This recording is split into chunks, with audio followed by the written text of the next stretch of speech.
स्वागत है एस के नोवेल यूनिवर्स में। ये वो जगह है जहां कहानियां सिर्फ सुनाई नहीं जाती बल्कि जी भी जाती है। यहां हर अध्याय एक नई दुनिया का दरवाजा खोलता है, कभी शक्ति से भरी, कभी रहस्यों से ढकी और कभी कल्पना से परे। हम आपको ले चलते हैं उन यात्राओं पर जहां नायकों का जन्म होता है, जहां किस्मतें बदलती है और जहां हर कदम पर एक नई चुनौती आपका इंतजार करती है। तो मन को शांत कीजिए, कल्पना को आजाद छोड़ दीजिए और तैयार हो जाइए एक ऐसे ब्रह्मांड में प्रवेश करने के लिए जहां कहानी ही आपकी वास्तविकता बन जाती है। आप देख रहे हैं इसके नोवेल यूनिवर्स। ठीक है। आर्यन ने सिर हिलाया, उसे लगा कि यह उसे स्वीकार्य है। अन्यथा वर्मा परिवार और सगे संबंधियों की सुरक्षा की चिंता लगातार बनी रहती, जो असहज होता। इस बार भी आर्यन वर्मा परिवार की चिंता के कारण ही निकला था, इसीलिए उसने लिटिल हुजी को वर्मा परिवार में ही छोड़ा था और पश्चिम क्षेत्र साथ नहीं लाया था। अगर कोई निशाना नहीं बनाता तो लिटिल हुजी अपनी शक्ति से वर्मा परिवार की रक्षा कर सकता था, लेकिन अगर आर्यन श्यामगुड़ युद्धपोत को स्वीकार कर लेता, पश्चिम क्षेत्र के शक्तिशाली लोगों को भड़काता, तो अकेला लिटिल हुजी वर्मा परिवार की सुरक्षा कैसे कर पाता। इसलिए पहले जब उसने बुजुर्ग लोकेश से यह युद्धपोत उसे देने की बात सुनी थी तो आर्यन बहुत हिचकिचाया था। अब जब बुजुर्ग लोकेश ऐसा कह रहे हैं तो कोई समस्या नहीं है। ये समझकर आर्यन ने श्यामगुड़ युद्धपोत को देखा, उसकी आंखों में लालसा भर गई। उसने मन ही मन सोचा कि यह युद्धपोत जल्द ही उसका होगा। हालांकि इसी क्षण आर्यन के मन में एक और सवाल आया। बुजुर्ग लोकेश इस युद्धपोत पर कभी नहीं रहे, फिर भी वह इसके बारे में इतने स्पष्ट क्यों हैं? बुजुर्ग लोकेश, आर्यन के मन में एक सवाल है, क्या आप इसका जवाब दे सकते हैं? आर्यन ने कुछ देर सोचा और पूछा। पूछो, बुजुर्ग लोकेश ने कहा। आप इस श्यामगुड़ युद्धपोत के बारे में इतने स्पष्ट क्यों हैं? आर्यन ने पूछा। हाँ, क्योंकि पश्चिम क्षेत्र में हमारे पास भी कई श्यामगुड़ युद्धपोत हैं और ये सभी युद्धपोत पश्चिम क्षेत्र ने गगनग्रासी डाकुओं से जब्त किए हुए युद्ध के माल हैं। बुजुर्ग लोकेश ने मुस्कुराते हुए समझाया। ओह, इसीलिए आप इनसे इतने परिचित हैं। यानी ये सभी युद्धपोत गगनग्रासी डाकुओं के ही हैं। आर्यन ने सिर हिलाया, समझ गया। हालांकि तुरंत ही उसके मन में एक और सवाल आया। हाँ, श्यामगुड़ युद्धपोत गगनग्रासी डाकुओं की एक प्रतीकात्मक वस्तु है, जैसे पश्चिम क्षेत्र में हमारे पास 0 युद्धपोत हैं। बुजुर्ग लोकेश ने जानते हुए जवाब दिया। बुजुर्ग लोकेश का जवाब सुनकर आर्यन, जो ज्ञान की तीव्र इच्छा रखने वाले एक जिज्ञासु बच्चे जैसा था, संतुष्ट नहीं हुआ और फिर से पूछा, तो ये गगनग्रासी डाकू किस तरह के लोग हैं? मैंने बस इतना ही सुना है कि इन्हें गगनग्रासी डाकू कहा जाता है, पर यह नहीं जानता कि इन्हें ये नाम क्यों दिया गया और इन गगनग्रासी डाकुओं की पश्चिम क्षेत्र से क्या दुश्मनी है। वे पश्चिम क्षेत्र के युद्धपोतों पर हमला क्यों करते हैं? ये पश्चिम क्षेत्र है, क्या वे हमारे पश्चिम क्षेत्र के बदले से डरते नहीं हैं? आर्यन को पश्चिम क्षेत्र को हमारा पश्चिम क्षेत्र कहते सुनकर बुजुर्ग लोकेश बहुत खुश हुए और काफी संतुष्ट हुए। ये पश्चिम क्षेत्र के प्रति एक पहचान की भावना थी। इस पहचान की भावना के साथ वह भविष्य में पश्चिम क्षेत्र के प्रति समर्पित रहेगा। आर्यन की शक्तिशाली प्रतिभा के साथ अगर वह पश्चिम क्षेत्र के प्रति समर्पित हो जाता है तो भविष्य में पश्चिम क्षेत्र और भी शक्तिशाली हो जाएगा। यह एक अच्छी बात थी। सिर हिलाते हुए बुजुर्ग लोकेश ने मन ही मन संतुष्टि महसूस की और फिर जवाब दिया, ठीक है, अगर तुम नहीं भी पूछते तो भी मैं तुम्हें गगनग्रासी डाकुओं के बारे में बताता। गगनग्रासी डाकू वास्तव में एक अत्यंत शक्तिशाली बल है। ये बल पश्चिम क्षेत्र में नहीं है, नहीं 4 महान क्षेत्रों में से किसी में है, बल्कि यह क्षेत्र के बाहर के एक रहस्यमय बल से आता है। हमारी पश्चिम क्षेत्र से उनकी कोई दुश्मनी भी नहीं है। वे हम पर हमला सिर्फ इसलिए करते हैं क्योंकि वे हवाई लुटेरों का एक समूह हैं। क्षेत्र के बाहर हवाई लुटेरे? आर्यन दंग रह गया और भ्रमित होकर पूछा। हाँ, बुजुर्ग लोकेश ने सिर हिलाया और आगे कहा, वे क्षेत्र के बाहर से कहाँ से आते हैं ये हम नहीं जानते। हम बस इतना जानते हैं कि वे हमारे 4 महान क्षेत्रों से संबंधित नहीं हैं। जहाँ तक हवाई लुटेरों की बात है, जैसा कि नाम से पता चलता है, वे हवा में डाकू हैं। वे उन डाकुओं से अलग हैं जो भटक जाने के कारण डाकू बन जाते हैं। इसके बजाय उन्हें जन्म से ही हवाई लुटेरा बनने के लिए प्रशिक्षित किया जाता है। इस हवाई लुटेरों के समूह के पास एक झंडा है जिस पर एक काला कंकाल बना होता है और उनका प्रतीक एक बैज है जिस पर एक खगोलीय कुत्ता अपना मुंह चौड़ा खोले हुए है। इस प्रतीक के कारण ही 4 महान क्षेत्रों के योद्धा उन्हें गगनग्रासी डाकू कहते हैं। और वे कमजोरों को नहीं लूटते, वे अज्ञात लोगों को नहीं लूटते और उनका कोई उद्देश्य नहीं है। वे केवल आकाश में 4 महान क्षेत्रों के युद्धपोतों को लूटने में विशेषज्ञ हैं। 4 महान क्षेत्रों के एक हवेली, 2 आश्रम और 3 महान ऊपरी आश्रम सभी ने कई हमलों का सामना किया है। वे बिना किसी निशान के आते और जाते हैं और उनकी ताकत बहुत शक्तिशाली होती है। आप उन्हें कितना भी मार दें, कुछ समय बाद वे बड़ी संख्या में नए विशेषज्ञों के साथ उभरेंगे।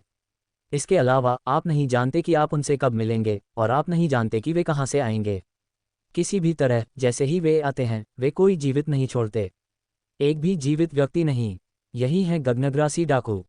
बुजुर्ग लोकेश का स्पष्टीकरण सुनने के बाद आर्यन अचानक समझ गया और महसूस किया कि ये गगनग्रासी डाकू क्या हैं। कोई आश्चर्य नहीं कि वे मिलते ही कुछ नहीं कहते, नहीं कुछ मांगते हैं, वे बस हत्या करना शुरू कर देते हैं। तो बात यह है, तो क्या 4 महान क्षेत्रों में किसी ने इन गगनग्रासी डाकुओं की पृष्ठभूमि की जांच नहीं की? जड़ का पता लगाकर उन्हें क्यों नहीं खत्म कर दिया जाता? तर्कसंगत रूप से ये गगनग्रासी डाकुओं का समूह 4 महान क्षेत्रों में इतना बड़ा खतरा है और उनकी ताकत इतनी मजबूत है, 4 महान क्षेत्रों को उन्हें खत्म करने के लिए एकजुट होना चाहिए। हालांकि 4 महान क्षेत्रों ने कोई प्रतिक्रिया नहीं दी है, जिससे उन्हें मनमानी करने की अनुमति मिल रही है। मुझे ये थोड़ा समझना मुश्किल लगता है, आर्यन ने फिर पूछा। 4 महान क्षेत्रों ने प्रतिक्रिया दी है। उन्होंने पहले जांच की थी, लेकिन कोई फायदा नहीं हुआ। 4 महान क्षेत्रों के 6 प्रमुख बल हमारी पश्चिम क्षेत्र सहित एक बार एकजुट हुए और क्षेत्र के बाहर जांच के लिए 1000 व्यक्तियों की एक जांच टीम भेजी। इस जांच टीम में 6 प्रमुख बलों के उच्च स्तरीय सदस्य शामिल थे, जिनमें से प्रत्येक महान कौशल और असाधारण शक्ति वाला था। हालांकि 4 महान क्षेत्रों को छोड़ने के बाद लोगों का ये समूह अभी तक वापस नहीं आया है और उनका कोई समाचार नहीं है। उसके बाद 6 प्रमुख बलों को भारी नुकसान हुआ। हमारी पश्चिम क्षेत्र में उस समय सैकड़ों प्रतिभाशाली योद्धा गायब हो गए और हम अभी भी नहीं जानते कि वे जीवित हैं या मृत। उसके बाद 6 प्रमुख बलों ने किसी को भी बाहर जांच के लिए भेजने की हिम्मत नहीं की और मामला टाल दिया गया, जिससे गगनग्रासी डाकुओं को 4 महान क्षेत्रों में उत्पात मचाने की अनुमति मिल गई। अगर हम गगनग्रासी डाकुओं का सामना करते हैं, अगर हमारे पास मजबूत लोग मौजूद हैं और हम भाग्यशाली हैं, तो हम उन्हें एक बार पलटकर मार सकते हैं, जैसा कि अभी हुआ। बेशक ज़्यादातर समय हम इतने भाग्यशाली नहीं होते, क्योंकि गगनग्रासी डाकू भी बहुत मजबूत होते हैं। हमारे पास मजबूत लोग होते हैं, लेकिन उनके मजबूत लोग हमसे अधिक मजबूत और अधिक संख्या में होते हैं।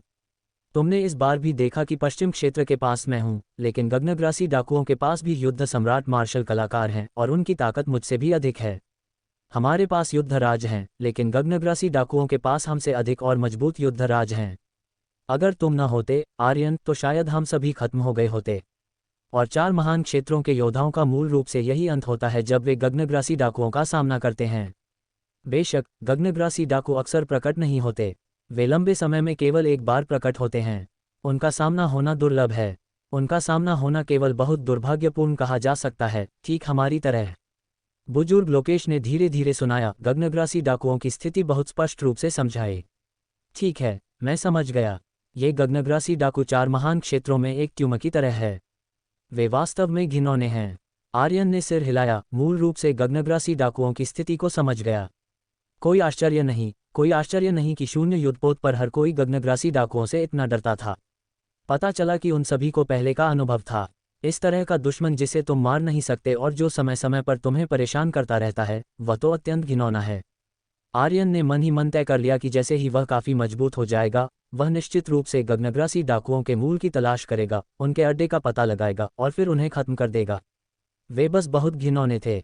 और जैसे ही आर्यन के मन में यह विचार आया, डिंग, खिलाड़ी आर्यन को एक मुख्य कार्य में क्वेस्ट प्राप्त होने पर बधाई। गगनग्रासी डाकुओं के अड्डे का पता लगाएं और गगनग्रासी डाकुओं को समाप्त करें। कार्य के लिए कोई समय सीमा नहीं है। आर्यन दंग रह गया। यह बस मन में ऐसा सोचा और उसे एक और मुख्य कार्य मिल गया। इसे मिलाकर आर्यन को कुल 3 मुख्य कार्य प्राप्त हुए हैं, जो सभी वर्तमान में अधूरे हैं। पहला है, आधे साल में बैंगनी बादल आश्रम जाओ और सार्वजनिक रूप से सिमरन को पराजित करो। दूसरा है, गरुड़ भाड़े के सैनिक दल का दौरा करो और गरुड़ भाड़े के सैनिक दल के अंधेरे बलों को मिटा दो। तीसरा यह है। तीनों वही थे जो आर्यन ने अपने मन में सोचे थे और फिर उसे कार्य प्राप्त हुआ। क्या ऐसा हो सकता है? भविष्य में अगर उसे कुछ सामना करना पड़ता है, तो वह बस मन में सोचने से एक कार्य प्राप्त कर सकता है। जैसे ही उसने कार्य पूरा करने पर मिलने वाले विशाल पुरस्कारों के बारे में सोचा, आर्यन के दिल में गर्मी की लहर दौड़ गई। अगर ऐसा है, तो भविष्य में जब उसे कुछ सामना करना पड़े, तो उसे वास्तव में इसके बारे में सोचना होगा। आर्यन, तुमने मुझसे इतने सारे सवाल पूछे हैं। मुझे आश्चर्य है, क्या तुम भी मेरे सवालों का जवाब दे सकते हो? आर्यन असमंजस में था जब बुजुर्ग लोकेश अचानक बोल पड़े। मुझे नहीं पता कि बुजुर्ग लोकेश क्या जानना चाहते हैं। आर्यन एक पल के लिए हिचकिचाया, फिर जवाब दिया। आर्यन का दिव्य युद्धदेव सिस्टम निश्चित रूप से दूसरों को नहीं बताया जा सकता है और उसके परकाया प्रवेश ट्रांसमाइग्रेटिंग की बात भी घोषित नहीं की जा सकती। अगर बुजुर्ग लोकेश ने इसके बारे में पूछा तो आर्यन वास्तव में नहीं जानता था कि कैसे जवाब देना है। आर्यन की हिचकिचाहट को देखकर बुजुर्ग लोकेश मुस्कुराए और बोले, चिंता मत करो, हर किसी के अपने रहस्य होते हैं। मैं तुम्हारे रहस्यों में झांकूंगा नहीं। मैं बस इतना पूछना चाहता हूं कि पश्चिम क्षेत्र के प्रति तुम्हारा क्या रुख है। पश्चिम क्षेत्र के प्रति रुख? आर्यन दंग रह गया। हालांकि चूंकि यह ताकत के बारे में नहीं पूछ रहा है तो ये ठीक है। जहां तक पश्चिम क्षेत्र की बात है, आर्यन ने अपने पिता हरिहरन के निर्देशों के कारण पश्चिम क्षेत्र की परीक्षा में भाग लिया था, अन्यथा वह भाग नहीं लेता। हालांकि जैसे जैसे समय बीतता गया उसने महसूस किया कि यह बल उतना जटिल नहीं है जितना उसने कल्पना की थी। पश्चिम क्षेत्र से बाहर आने वाले सभी लोग न केवल मिलनसार थे बल्कि बहुत दयालु भी थे। यहाँ तक कि अगर वे मजबूत थे तो भी उनमें मजबूत लोगों का साधारण लोगों के प्रति वैसा रवैया नहीं था। चाहे वह सम्राट वर्मा हो, शुभ हो या बुजुर्ग लोकेश, वे सभी अच्छे लोग थे। बेशक आर्यन को नहीं पता था कि पश्चिम क्षेत्र में आंतरिक कलह है या नहीं, लेकिन आर्यन जानता था कि जिन पश्चिम क्षेत्र के लोगों से वह अब तक मिला था वे सभी अच्छे लोग थे जो अपने शिष्यों के लिए खुद को बलिदान करने को तैयार थे। ऐसा पश्चिम क्षेत्र मदद के लायक था। तुरंत आर्यन ने बुजुर्ग लोकेश को देखा और जवाब दिया, अगर मुझे पश्चिम क्षेत्र में प्रवेश करने का सौभाग्य मिलता है तो पश्चिम क्षेत्र के मामले मेरे मामले हैं। अगर पश्चिम क्षेत्र मुसीबत में है तो मैं निश्चित रूप से खड़ा होऊंगा और मदद करूंगा। अच्छा, बहुत अच्छा, तुम्हारे ये शब्द ही काफ़ी हैं। आर्यन का जवाब सुनकर बुजुर्ग लोकेश ने सिर हिलाया, काफ़ी संतुष्ट। उसके बाद बुजुर्ग लोकेश एक पल के लिए हिचकिचाए और फिर आगे कहा, आर्यन, इस सवाल के अलावा मैं वास्तव में तुमसे एक मदद मांगना चाहता हूँ। एक मदद? आर्यन ने बुजुर्ग लोकेश को देखा। उसे नहीं पता था कि वह बुजुर्ग लोकेश की किस चीज़ में मदद कर सकता है। हाँ, एक मदद। यह मदद तुम्हारे लिए बहुत सरल है। मैं तुमसे इस प्रवेश परीक्षा में पहला स्थान लेने के लिए कहना चाहता हूं और जितना संभव हो उत्तरी क्षेत्र के 36 नगरों के उम्मीदवारों को पश्चिम क्षेत्र में प्रवेश करने में मदद करो। बुजुर्ग लोकेश ने धीरे धीरे कहा। बोलने के बाद उन्होंने आर्यन को एक उत्सुक नज़र से देखा, यह उम्मीद करते हुए कि आर्यन सहमत हो जाएगा। आर्यन एक पल के लिए हिचकिचाया। वर्मा परिवार के लोगों की मदद करना ठीक था, यह आर्यन की जिम्मेदारी भी थी। प्रवेश परीक्षा में पहला स्थान लेना भी कोई समस्या नहीं थी, लेकिन अन्य उत्तरी क्षेत्र के 36 नगरों के उम्मीदवार आर्यन से संबंधित नहीं थे, वह उनकी मदद क्यों करे? अगर आवश्यक न हो तो आर्यन वास्तव में अपनी ऊर्जा बर्बाद नहीं करना चाहता था। वह कोई देवदूत नहीं था, वह दुनिया को रोशन करने के लिए अपनी रोशनी का उपयोग क्यों करे? आर्यन को हिचकिचाते देख बुजुर्ग लोकेश ने तब कहा, आर्यन, मैं जानता हूं कि उत्तरी क्षेत्र के 36 नगरों के उम्मीदवारों को पश्चिम क्षेत्र में प्रवेश करने में मदद करना तुम्हारे लिए बहुत परेशान करने वाला है और ये तुम्हें प्रभावित भी कर सकता है, लेकिन तुम हमारे उत्तरी क्षेत्र के 36 नगरों की स्थिति भी जानते हो। ये हर साल बदतर होती जा रही है और हर साल स्थानों की संख्या कम होती जा रही है। अन्य 3 प्रमुख क्षेत्र भी मिलकर उत्तरी क्षेत्र को दबा रहे हैं, जिससे उत्तरी क्षेत्र के उम्मीदवारों को और भी अधिक नुकसान होता है। कई वर्षों से कोई मजबूत व्यक्ति उभरा नहीं है। वास्तव में हमारे उत्तरी क्षेत्र के उम्मीदवार बुरे नहीं हैं। हर साल प्रतिभाशाली पैदा होते हैं और पिछले साल समग्र शक्ति एक शिखर पर पहुंच गई थी, लेकिन ये ठीक अन्य 3 क्षेत्रों के उम्मीदवारों के दबाव के कारण है कि वे खड़े नहीं हो पाए हैं। पश्चिम क्षेत्र इस स्थिति का प्रबंधन क्यों नहीं करता? आर्यन ने भ्रमित होकर पूछा। उसने बलदेव को पहले इस स्थिति का उल्लेख करते हुए सुना था। बलदेव ने तो सभी से एकजुट होने के लिए भी कहा था, लेकिन आर्यन को समझ नहीं आया। चूंकि यह इतना अनुचित था तो पश्चिम क्षेत्र के उच्च अधिकारी इसका प्रबंधन क्यों नहीं करते? उन्हें इतना कठोर नहीं होना चाहिए। बुजुर्ग लोकेश ने सिर हिलाया, इसका प्रबंधन कैसे करें? पश्चिम क्षेत्र की प्रतिस्पर्धा तंत्र के तहत इस स्थिति का प्रबंधन करना चाहते हुए भी नहीं किया जा सकता है। पश्चिम क्षेत्र के उच्च अधिकारी उम्मीदवारों के मरने तक लड़ने का इंतजार नहीं कर सकते। केवल भयंकर प्रतिस्पर्धा ही अद्वितीय मजबूत लोगों को जन्म दे सकती है। ये पश्चिम क्षेत्र के पश्चिम क्षेत्र में खड़े होने का आधार भी है। और उत्तरी क्षेत्र के उम्मीदवार केवल अन्य 3 प्रमुख क्षेत्रों के लिए सीढ़ी बनने के लिए बहुत दुर्भाग्यशाली हो सकते हैं। इस व्यवहार को रोकने के लिए उच्च अधिकारियों पर निर्भर रहना व्यर्थ है। आप केवल उत्तरी क्षेत्र के उम्मीदवारों पर निर्भर रह सकते हैं कि वे खड़े हों और अपनी ताकत साबित करें ताकि दूसरे उन्हें धमका न सकें। और आर्यन, तुम इस साल उत्तरी क्षेत्र के उम्मीदवारों में सबसे मजबूत हो। मेरे पास तुमसे मदद मांगने के अलावा कोई विकल्प नहीं है। बेशक बुजुर्ग लोकेश के पास वास्तव में एक और कारण था जो उन्होंने नहीं बताया। वह ये था कि उत्तरी क्षेत्र के 36 नगरों के उम्मीदवार हर साल रैंकिंग में हमेशा अंतिम होते थे और पश्चिम क्षेत्र में प्रवेश करने वालों की संख्या बहुत अधिक नहीं होती थी। इससे बुजुर्ग लोकेश हर बार बहुत शर्मिंदा होते थे। क्षेत्रीय बुजुर्गों के एक समूह के सामने वह बिल्कुल भी चेहरा नहीं बचा पाते थे। इसीलिए वह चीज़ों को पलटने और दिखावा करने के लिए आर्यन पर निर्भर रहना चाहते थे ताकि हर बार अपना सिर नीचे न करना पड़े। बुजुर्ग लोकेश को बहुत उत्सुक नज़र से अपनी ओर देखते देख आर्यन एक पल के लिए हिचकिचाया और अंत में सिर हिलाया और कहा, ठीक है, मैं समझ गया। मैं उत्तरी क्षेत्र के 36 नगरों के उम्मीदवारों को पश्चिम क्षेत्र में प्रवेश करने में उचित रूप से मदद करूंगा। तो तुम सहमत हो गए? आर्यन का जवाब सुनकर बुजुर्ग लोकेश बहुत खुश हुए। आर्यन की मदद से उत्तरी क्षेत्र के 36 नगरों के परिणामों के बारे में चिंता करने की कोई आवश्यकता नहीं थी और आश्रम में प्रवेश करने की संभावना निश्चित रूप से बहुत बढ़ जाएगी। हाँ, आर्यन ने पुष्टि की, और जैसे ही आर्यन ने पुष्टि की, एक संकेत अचानक उसके दिमाग में आया। डिंग, आर्यन को मुख्य कार्य प्राप्त होने पर बधाई। इस पश्चिम क्षेत्र प्रवेश परीक्षा में पहला स्थान प्राप्त करें और उत्तरी क्षेत्र के 36 नगरों के उम्मीदवारों को यथासंभव पश्चिम क्षेत्र में प्रवेश करने में मदद करें। संकेत, कार्य पूरा होने की शर्तों को पूरा करने के लिए आपको 30 से अधिक उम्मीदवारों को पश्चिम क्षेत्र में प्रवेश करने में मदद करनी होगी। एक और कार्य प्राप्त होने से आर्यन उत्सव से भर गया। अभी बुजुर्ग लोकेश से वादा करते समय आर्यन चुपचाप इसके लिए प्रार्थना कर रहा था। उसने कभी कल्पना नहीं की थी कि उसे वास्तव में एक कार्य मिलेगा। हालांकि जब उसने जुड़ी हुई शर्त देखी तो वह एक पल के लिए ठिठक गया। 30, ये बहुत ज्यादा है। आर्यन ने भौहें सिकुड़ी और बुदबुदाया।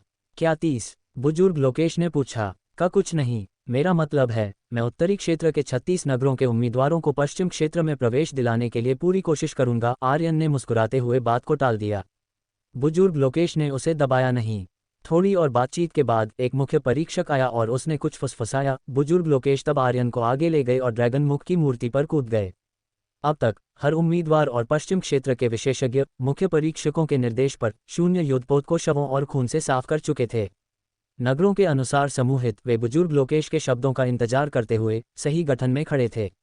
बुजुर्ग लोकेश का अनुसरण करते हुए आर्यन ड्रैगन मुख की मूर्ति पर चढ़ गया और नीचे खड़े सभी को देखा।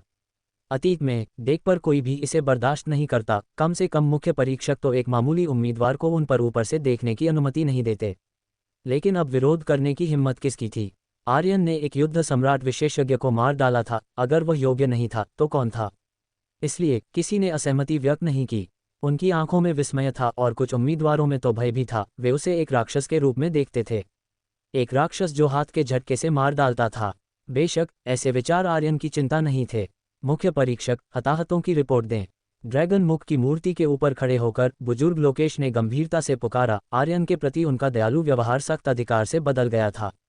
उनके शब्दों पर शुभ परीक्षकों के प्रवक्ता के रूप में आगे बढ़े और एक स्पष्ट आवाज में घोषणा की, बुजुर्ग लोकेश, उत्तरी क्षेत्र के 36 नगरों के 36 मुख्य परीक्षकों में से 13 मृत हैं और 7 गंभीर रूप से घायल हैं। 166 पश्चिम क्षेत्र के शिष्यों में से 89 मृत हैं और 30 गंभीर रूप से घायल हैं, बाकी हल्के घायल हैं। 36 नगरों के 720 उम्मीदवारों में से 236 मृत हैं, 57 गंभीर रूप से घायल हैं और 322 को मामूली चोटें आई हैं। यह इस लड़ाई का नुकसान है। डरावनी संख्या ने सभी के दिल को डूबा दिया। एक ही लड़ाई में लगभग 300 मृत, लगभग 100 गंभीर रूप से घायल।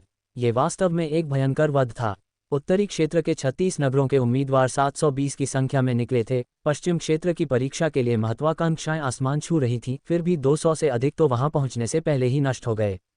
फिर भी इस खून और आग के बपतिस्मा के बाद बचे हुए लोग अलग तरह से व्यवहार कर रहे थे। वे अधिक सीधे खड़े थे, उनकी निगाहें अधिक दृढ़ थीं। इस अग्निपरीक्षा ने उन्हें नया रूप दिया था। क्या तुमने वे संख्याएं सुनी? 300 से अधिक मृत, पश्चिम क्षेत्र की 300 से अधिक प्रतिभाएं और भविष्य की प्रतिभाएं। वे मर गई क्योंकि हमारे पास उनकी रक्षा करने की, एक शक्तिशाली दुश्मन को खदेड़ने की ताकत नहीं थी। सब कुछ शक्ति की कमी के लिए। मुझे बताओ, क्या तुम इसे फिर से सहना चाहते हो? बुजुर्ग लोकेश गरजे। उनके शब्दों ने हर दिल पर हथौड़े की तरह वार किया। नहीं, मुख्य परीक्षकों, पश्चिम क्षेत्र के शिष्यों और 36 नगरों के उम्मीदवारों ने एक स्वर में अपना जवाब दिया। उनकी आंखों में दुख, अवहेलना और क्रोध जल रहा था। दुश्मन पर क्रोध और अपनी कमजोरी पर। अगर वे मजबूत होते तो इतने सारे नहीं मरते। अगर वे मजबूत होते तो उन्हें अपराधियों द्वारा धमकी नहीं दी जा सकती थी। सब कुछ शक्ति की कमी के लिए। तो मुझे बताओ, क्या तुम अपनी कमजोरी के कारण अपने प्रियजनों, अपने दोस्तों को फिर से खतरे में पड़ने दोगे? नहीं, जवाब पहले से भी जोरदार गूंजा। अच्छा, चूंकि तुम में से कोई भी ऐसा नहीं चाहता, तो मुझसे कसम खाओ कि तुम प्रयास करोगे, कि तुम मजबूत बनोगे। चाहे तुम पश्चिम क्षेत्र में प्रवेश करो या ना करो, तुम्हें अपना सब कुछ देना होगा। तभी तुम अपने परिजनों और दोस्तों की ढाल बन सकते हो। तभी तुम आज जैसी एक और त्रासदी को रोक सकते हो। क्या तुम समझते हो? हम समझते हैं, उन्होंने जवाब में दहाड़ा। हर आंख से दृढ़ संकल्प जल उठा। इस अग्नि परीक्षा के बाद हर उम्मीदवार दोगुने संकल्प के साथ खेती करेगा। जो आपदा लग रही थी वह इसके बजाय उनके जीवन का महत्वपूर्ण मोड़ बन सकती है। सालों बाद जब यही उम्मीदवार सर्वोच्च विशेषज्ञ के रूप में खड़े होंगे और इस दिन को याद करेंगे, तो वे आह भरेंगे, गगनग्रासी डाकुओं के हमले के बिना उन्होंने कुछ भी हासिल नहीं किया होता और साधारणता में जिया होता। लेकिन वह अभी भी बहुत आगे था। फिलहाल मनोबल आसमान छू रहा था और बुजुर्ग लोकेश ने पल को सही समझा। एक और बात है जो मुझे तुमसे पूछनी है। उत्सुकता से सभी की निगाहें उन पर टिक गईं। उन्होंने अपने बगल में आर्यन की ओर इशारा किया। क्या तुम सब जानते हो कि वह कौन है? हम जानते हैं, उसका नाम आर्यन है। वह हमारा रक्षक है। वह हमारे समूह का गर्व, हमारा आदर्श है। अगर मैं अपने बचाने वाले आर्यन का नाम कभी भूल जाऊं तो कुत्ते मेरे दिल को खा जाएं। मैं इस दिन को, आर्यन को कभी नहीं भूलूंगा। उसने मुझे नया जीवन दिया। उद्धरण चिन्ह ... उद्धरण चिन्ह। बुजुर्ग लोकेश के सवाल के जवाब में आवाजें गूंज उठीं। पहले कई लोग आर्यन का नाम नहीं जानते थे, लेकिन जो जानते थे उन्होंने जल्दी से बात फैला दी। पवन उत्सव नगर की योग्यता परीक्षा में पहला स्थान, वर्मा परिवार का शीर्ष प्रतिभाशाली, मुखिया का बेटा, हर उपाधि मुंह से मुंह तक पहुंचाई गई। आर्यन का नाम पूरे शून्य युद्धपोत पर गूंज उठा। अब कौन उस शांत, अविश्वसनीय रूप से युवा उम्मीदवार को पहचानने में विफल हो सकता था जो उनके सामने खड़ा था? सभी के जवाब सुनकर बुजुर्ग लोकेश ने सिर हिलाया और फिर कहा, तुम सब आर्यन को जानते हो, यह अच्छा है। मुझे आर्यन की ताकत के बारे में और कुछ कहने की जरूरत नहीं है। सभी को ये पता होना चाहिए, है ना? हाँ, वह बहुत मजबूत है, बहुत मजबूत। लेकिन बुजुर्ग लोकेश ने लेकिन कहा, रुके और फिर कहा, मैं उम्मीद करता हूं कि हर कोई आर्यन के रहस्य को बनाए रखेगा। आर्यन के मामलों, उसकी ताकत, गगनग्रासी डाकू को मारने की प्रक्रिया आदि के बारे में एक शब्द भी न फैलाएं। जब तक आर्यन खुद इसे उजागर नहीं करता, कुछ भी न कहें। क्या तुम ऐसा कर सकते हो? बेशक, ऐसा नहीं है कि तुम्हें कोई लाभ नहीं होगा। आर्यन पहले ही वादा कर चुका है कि जब तक तुम रहस्य बनाए रखोगे, आर्यन हर किसी को पश्चिम क्षेत्र में प्रवेश करने में मदद करने के लिए उचित रूप से कार्रवाई करेगा। तुम्हारी मदद करने के लिए आर्यन की ताकत के साथ पश्चिम क्षेत्र में सफलतापूर्वक प्रवेश करने की संभावना बहुत अधिक होनी चाहिए। ये सुनकर नीचे के उम्मीदवार हंगामा करने लगे। क्या ये सच है? क्या वह वास्तव में हमारी मदद करेगा? मैं वादा करता हूं कि इसे नहीं फैलाऊंगा। मैं आर्यन के बारे में एक भी शब्द का उल्लेख नहीं करूंगा। आर्यन ने हमारी जान बचाई। भले ही वह हमारी मदद न करे, जब तक उसे इसकी जरूरत है, मैं निश्चित रूप से रहस्य रखूंगा। हाँ, मैं भी। वो मैं अभी लगभग मर ही गया था। आर्यन ने मुझे मौत के मुहाने से बचाया। वह जो कुछ भी कहता है, मैं करूंगा। रहस्य बनाए रखने की गारंटी। उद्धरण चिन्ह ... उद्धरण चिन्ह। उम्मीदवारों ने एक के बाद एक जवाब दिया। ठीक है, न केवल उम्मीदवारों को रहस्य बनाए रखना होगा, बल्कि पश्चिम क्षेत्र के शिष्यों और मुख्य परीक्षकों को भी आर्यन के मामलों को उजागर नहीं करना चाहिए। क्या तुमने सुना? बुजुर्ग लोकेश ने अपना सिर घुमाया और पश्चिम क्षेत्र के शिष्यों और मुख्य परीक्षकों से कहा। हाँ, न लीक करने की गारंटी। मुख्य परीक्षकों और पश्चिम क्षेत्र के शिष्यों ने एक के बाद एक जवाब दिया। शुभ, जाओ और बाद में निगरानी करो। सभी को शपथ दिलाओ ताकि यह सुरक्षित रहे। मैं नहीं चाहता कि अन्य जिलों के बुजुर्ग आर्यन के शक्ति प्रदर्शन से पहले उसकी ताकत का पता लगाएं। बुजुर्ग लोकेश ने निर्देश दिया। हाँ, शुभ ने सिर हिलाया और आदेश लिया और फिर सभी को शपथ दिलाने के लिए मुख्य परीक्षकों को संगठित किया। ये सब करने के बाद बुजुर्ग लोकेश ने अपना सिर आर्यन की ओर मोड़ा और कहा, आर्यन, क्या तुम्हें मेरी कार्रवाइयों पर कोई संदेह है? नहीं, आर्यन ने सिर हिलाया। चूंकि उसने अपनी ताकत उजागर कर दी है, यह आर्यन के लिए कोई मायने नहीं रखता कि यह फैलती है या नहीं। बुजुर्ग लोकेश जो चाहे कर सकते हैं। तुम वास्तव में शांत हो? बुजुर्ग लोकेश ने आर्यन को देखा, सिर हिलाया और फिर मुस्कुराते हुए कहा, वास्तव में मैं नहीं चाहता कि तुम्हारी ताकत इतनी जल्दी उजागर हो, क्योंकि अगर पश्चिम क्षेत्र के उच्च अधिकारियों को तुम्हारी ताकत पता चलती है, तो वे निश्चित रूप से तुम्हें सीधे पश्चिम क्षेत्र में भर्ती कर लेंगे। उस स्थिति में तुम्हें उत्तरी क्षेत्र के उम्मीदवारों की मदद करने देने का उद्देश्य पूरा नहीं होगा। इसके अलावा अगर तुम अपनी ताकत छिपाते हो, तो मैं अन्य जिलों के उन बूढ़े लोगों को एक आश्चर्य भी दे सकता हूं और उन्हें धोखा देने का अवसर ले सकता हूं। अन्यथा वे हमेशा डींग मारते रहते हैं। मैं ये सब बुजुर्ग लोकेश पर छोड़ता हूं। आर्यन को कोई आपत्ति नहीं है। आर्यन एक पल के लिए दंग रह गया और फिर जवाब दिया। वह बुजुर्ग लोकेश के इस दृष्टिकोण का बहुत समर्थन कर रहा था। उसे मुख्य कार्य पूरा करना है। अगर वह प्रवेश परीक्षा में भाग नहीं ले सकता है, तो वह इसे कैसे पूरा कर सकता है? सौभाग्य से बुजुर्ग लोकेश ने सावधानीपूर्वक विचार किया। सभी द्वारा आर्यन के रहस्य को बनाए रखने की शपथ लेने के बाद बुजुर्ग लोकेश ने अपना हाथ हिलाया और शून्य युद्धपोत ने फिर से यात्रा शुरू की। जादुई बात यह है कि बुजुर्ग लोकेश नहीं जानते थे कि उन्होंने किस तरीके का इस्तेमाल किया। उन्होंने अत्यंत विशाल श्यामबूढ़ युद्धपोत को दूर रख दिया और वह गायब हो गया। फिर शून्य युद्धपोत में कोई बाधा नहीं थी और यह फिर से पश्चिम क्षेत्र के मुख्य आश्रम की दिशा में उड़ गया। तेज हवा गरज रही थी, शून्य युद्धपोत फिर से शुरू हो गया और आर्यन भी वर्मा परिवार के पास लौट आया और फुर्सत में हो गया। वर्मा परिवार के तीनों सदस्य इस क्षण आर्यन को और भी अधिक विस्मय से देखते थे। वे बस उसे आदर्शों की आंखों से देखते थे। वे उसे जमीन तक प्रशंसित करते थे। वे पूरी तरह से आर्यन पर केंद्रित थे। अब आर्यन जो कुछ भी कहता था उनके पास कोई दूसरा शब्द नहीं होता था। वे इसे बिना किसी असफलता के करेंगे, भले ही उन्हें मरने के लिए कहा जाए। हो सकता है कि उनका दिमाग हिल जाए और वे वास्तव में मौत को गले लगा लें। श्रेया आर्यन की और भी अधिक प्रशंसा करती थी। जब उसने आर्यन को देखा तो उसकी आंखें सीधी हो गईं। जो कोई भी अंधा नहीं था वह आर्यन के लिए उसके प्यार को देख सकता था। मुक्ति का क्या? उसका मूड जटिल था। आर्यन के वापस आने के बाद उसने एक शब्द भी कहने की हिम्मत नहीं की और चुपचाप आर्यन के बगल में रही और वह बहुत नाजुक थी। अगर कोई व्यक्ति जो उसे नहीं जानता था वह नहीं जानता था कि वह एक महायोद्धा है, तो दूसरे सोचते कि वह एक कमजोर महिला है जिसमें मुर्गी को बांधने की भी ताकत नहीं है। उस तरह की कमजोरी, जैसे ही वह एक आदमी होता उसकी रक्षा करने की इच्छा बढ़ जाती, जिससे दूसरों को लगता कि मुक्ति ने गलत दवा ले ली है या बस गगनग्रासी डाकू से डरकर पागल हो गई है। वह इतना क्यों बदल गई है? हालांकि आर्यन के पास वर्मा परिवार के 3 सदस्यों पर ध्यान देने का समय नहीं था, न ही उसके पास कामुक श्रेया और अजीब मुक्ति पर ध्यान देने का समय था। वापस आने के बाद उसने अपना मन शांत किया और आज के लाभों को देखना शुरू कर दिया। मुझे कहना होगा, आर्यन की आज की फसल बस विशाल है। उसने न केवल कई स्तर ऊपर किए, बल्कि उसे बहुत सारी अच्छी चीजें भी मिलीं। विशेषता पैनल खोलें। खिलाड़ी आर्यन। शीर्षक नरसंहार मास्टर। स्तर 44 4 सितारा युद्धराज। अनुभव 12,10,013/1 करोड़। युद्धदेव मूल्य 95। खेती विधि पर्वत क्रैश निम्न ग्रेड पृथ्वी स्तर तेज हवा खंजर निम्न ग्रेड पृथ्वी स्तर दिव्य हृदय तलवार उच्च ग्रेड पृथ्वी स्तर लौ नृत्य निम्न ग्रेड स्वर्ग स्तर जमी हुई हजारों मील निम्न ग्रेड स्वर्ग स्तर 7 सितारा अभिशाप निम्न ग्रेड पृथ्वी स्तर दुष्स्वप्न हमला उच्च ग्रेड पृथ्वी स्तर फीनिक्स रोमोहर मध्य ग्रेड पृथ्वी स्तर 6 यांग पुनरुत्थान उंगली उच्च ग्रेड पृथ्वी स्तर। कौशल मध्यवर्ती मुक्केबाजी मध्यवर्ती चाकू तकनीक मध्यवर्ती तलवारबाजी। चाल तकनीक मायावी चाल निम्न ग्रेड पृथ्वी स्तर निराकार दिव्य छाया चाल उच्च ग्रेड पृथ्वी स्तर। अंतिम चाल पर्वत कुचल पृथ्वी विदारक स्तर 1। उपपेशा मध्यवर्ती कीमिया मास्टर मध्यवर्ती फोजिंग मास्टर मध्यवर्ती कठपुतली कला कठपुतली मास्टर। विशेष कॉलम 3000 यान आग अत्यधिक आग। बैकपैक में आइटम फ्रॉस्ट आइस तलवार अवशेष छाया तलवार तीव्र जूते काले लोहे के दस्ताने आइस स्पिरिट लाइट कवच यूनिफॉर्म तलवार sky pillar hammer Sunflame crossbow चूना पत्थर वेस्ट सर्व गुणवर्धक गोलियां X1455 सर्व गुणवर्धक गोलियां मध्यवर्ती X100। विशेषता इंटरफेस और बैकपैक में आइटम देखकर आर्यन तुरंत दंग रह गया। इतनी सारी खेती विधियां, इतने सारे उपकरण, इतनी सारी सर्व गुणवर्धक गोलियां। इस लड़ाई में आर्यन को वास्तव में एक महान फसल मिली। धनवान बन गया। इस बार केवल मार्शल कौशल की बात करें तो आर्यन ने उनमें से 4 का विस्फोट किया। उनमें से एक स्वर्ग रैंक मार्शल कौशल था जिसे एक युद्ध सम्राट महारथी को मारने के बाद प्राप्त किया गया था।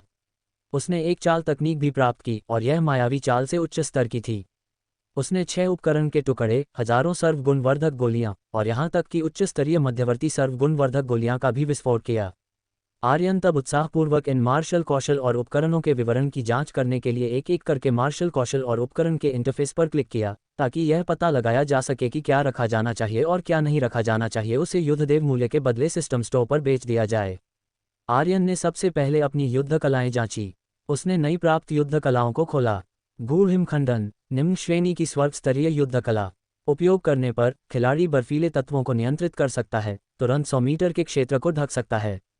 इस सीमा के भीतर सभी लक्ष्यों की चाल गति और हमला गति 30% कम हो जाती है और उन्हें 5 सेकंड तक ठंड से क्षति होती है। ठंड से क्षति इक्वल्स खिलाड़ी की शक्ति का 120% प्रति सेकंड। इसके अतिरिक्त 5% संभावना है कि वह बर्फीले प्रभाव डाले जिससे जमे हुए दुश्मन 3 सेकंड तक कोई कार्रवाई न कर पाए। इस युद्ध कला का विवरण देखकर आर्यन की आंखें बड़ी हो गईं। ये थोड़ी ज्यादा ही जबरदस्त थी, है न? ये वास्तव में एक बड़े पैमाने पर हमला करने वाली कला थी। इसकी शक्ति न केवल जबरदस्त थी, बल्कि यह बड़े पैमाने पर भीड़ को नियंत्रित करने वाली कला भी थी। जैसे ही आर्यन इसे फेंकेगा, सबकी गति कछुए जैसी हो जाएगी और वे बर्फ के गोले में जम जाएंगे, कुछ भी करने में असमर्थ। ये सीधे सीधे उत्पादन और नियंत्रण का संयोजन करने वाला एक दिव्य कौशल था। संतुष्ट। आर्यन इस कला से बेहद संतुष्ट था। चूंकि स्वर्ग स्तरीय युद्ध कला ने आर्यन को इतना झटका दिया था, वह अगली कलाओं को देखते समय उतना उत्साहित नहीं था।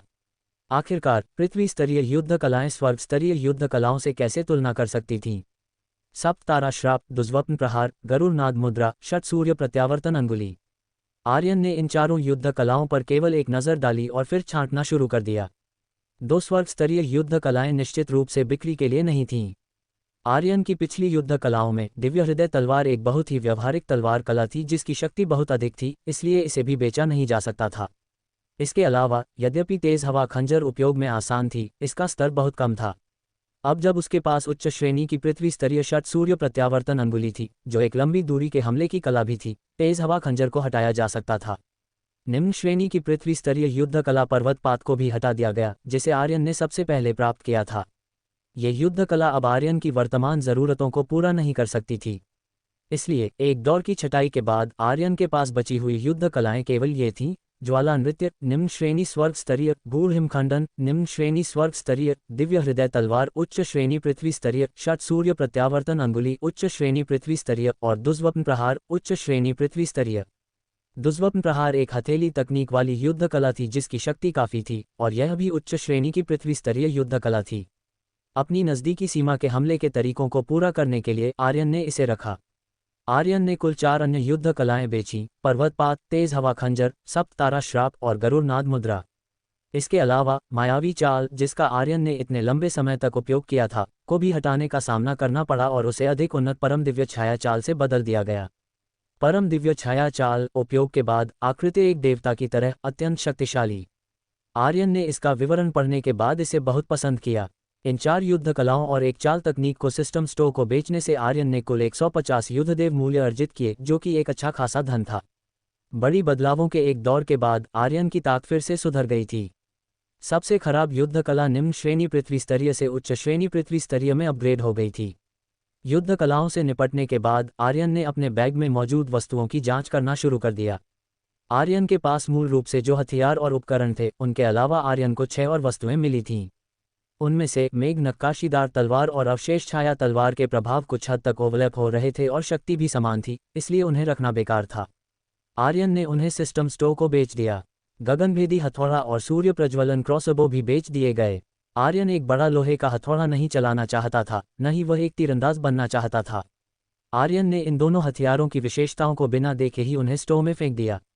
चूंकि उपकरण कीमती थे, इन 3 वस्तुओं से आर्यन ने कुल 300 युद्धदेव मूल्य कमाए। इन 300 युद्धदेव मूल्य को जोड़कर आर्यन ने अब कुल 450 युद्धदेव मूल्य की भारी राशि बेची थी। आर्यन के पास मूल रूप से मौजूद 95 मूल्य को जोड़कर अब आर्यन के पास 545 युद्धदेव मूल्य थे। आर्यन के पास कभी भी इतने युद्धदेव मूल्य नहीं थे। हालांकि यह अंत नहीं था। आर्यन के पास अभी भी 1400 से ज़्यादा पूर्ण गुणवर्धक गोलियां और 100 पूर्ण गुणवर्धक गोलियां मध्यम थीं। पूर्ण गुणवर्धक गोली मध्यम खिलाड़ी के सभी गुणों को स्थायी रूप से 10 अंकों से बढ़ाती है। इसके अलावा पूर्ण गुणवर्धक गोली मध्यम की बिक्री कीमत प्रति गोली 10 युद्धदेव मूल्य है। अगर आर्यन इन गोलियों को बेचता तो उसे 1000 युद्धदेव मूल्य मिलते। बेशक आर्यन पूर्ण गुणवर्धक गोलियां मध्यम को बेचने की योजना नहीं बना रहा था। उसने उन्हें रख लिया, शायद वे भविष्य में उपयोगी होंगी।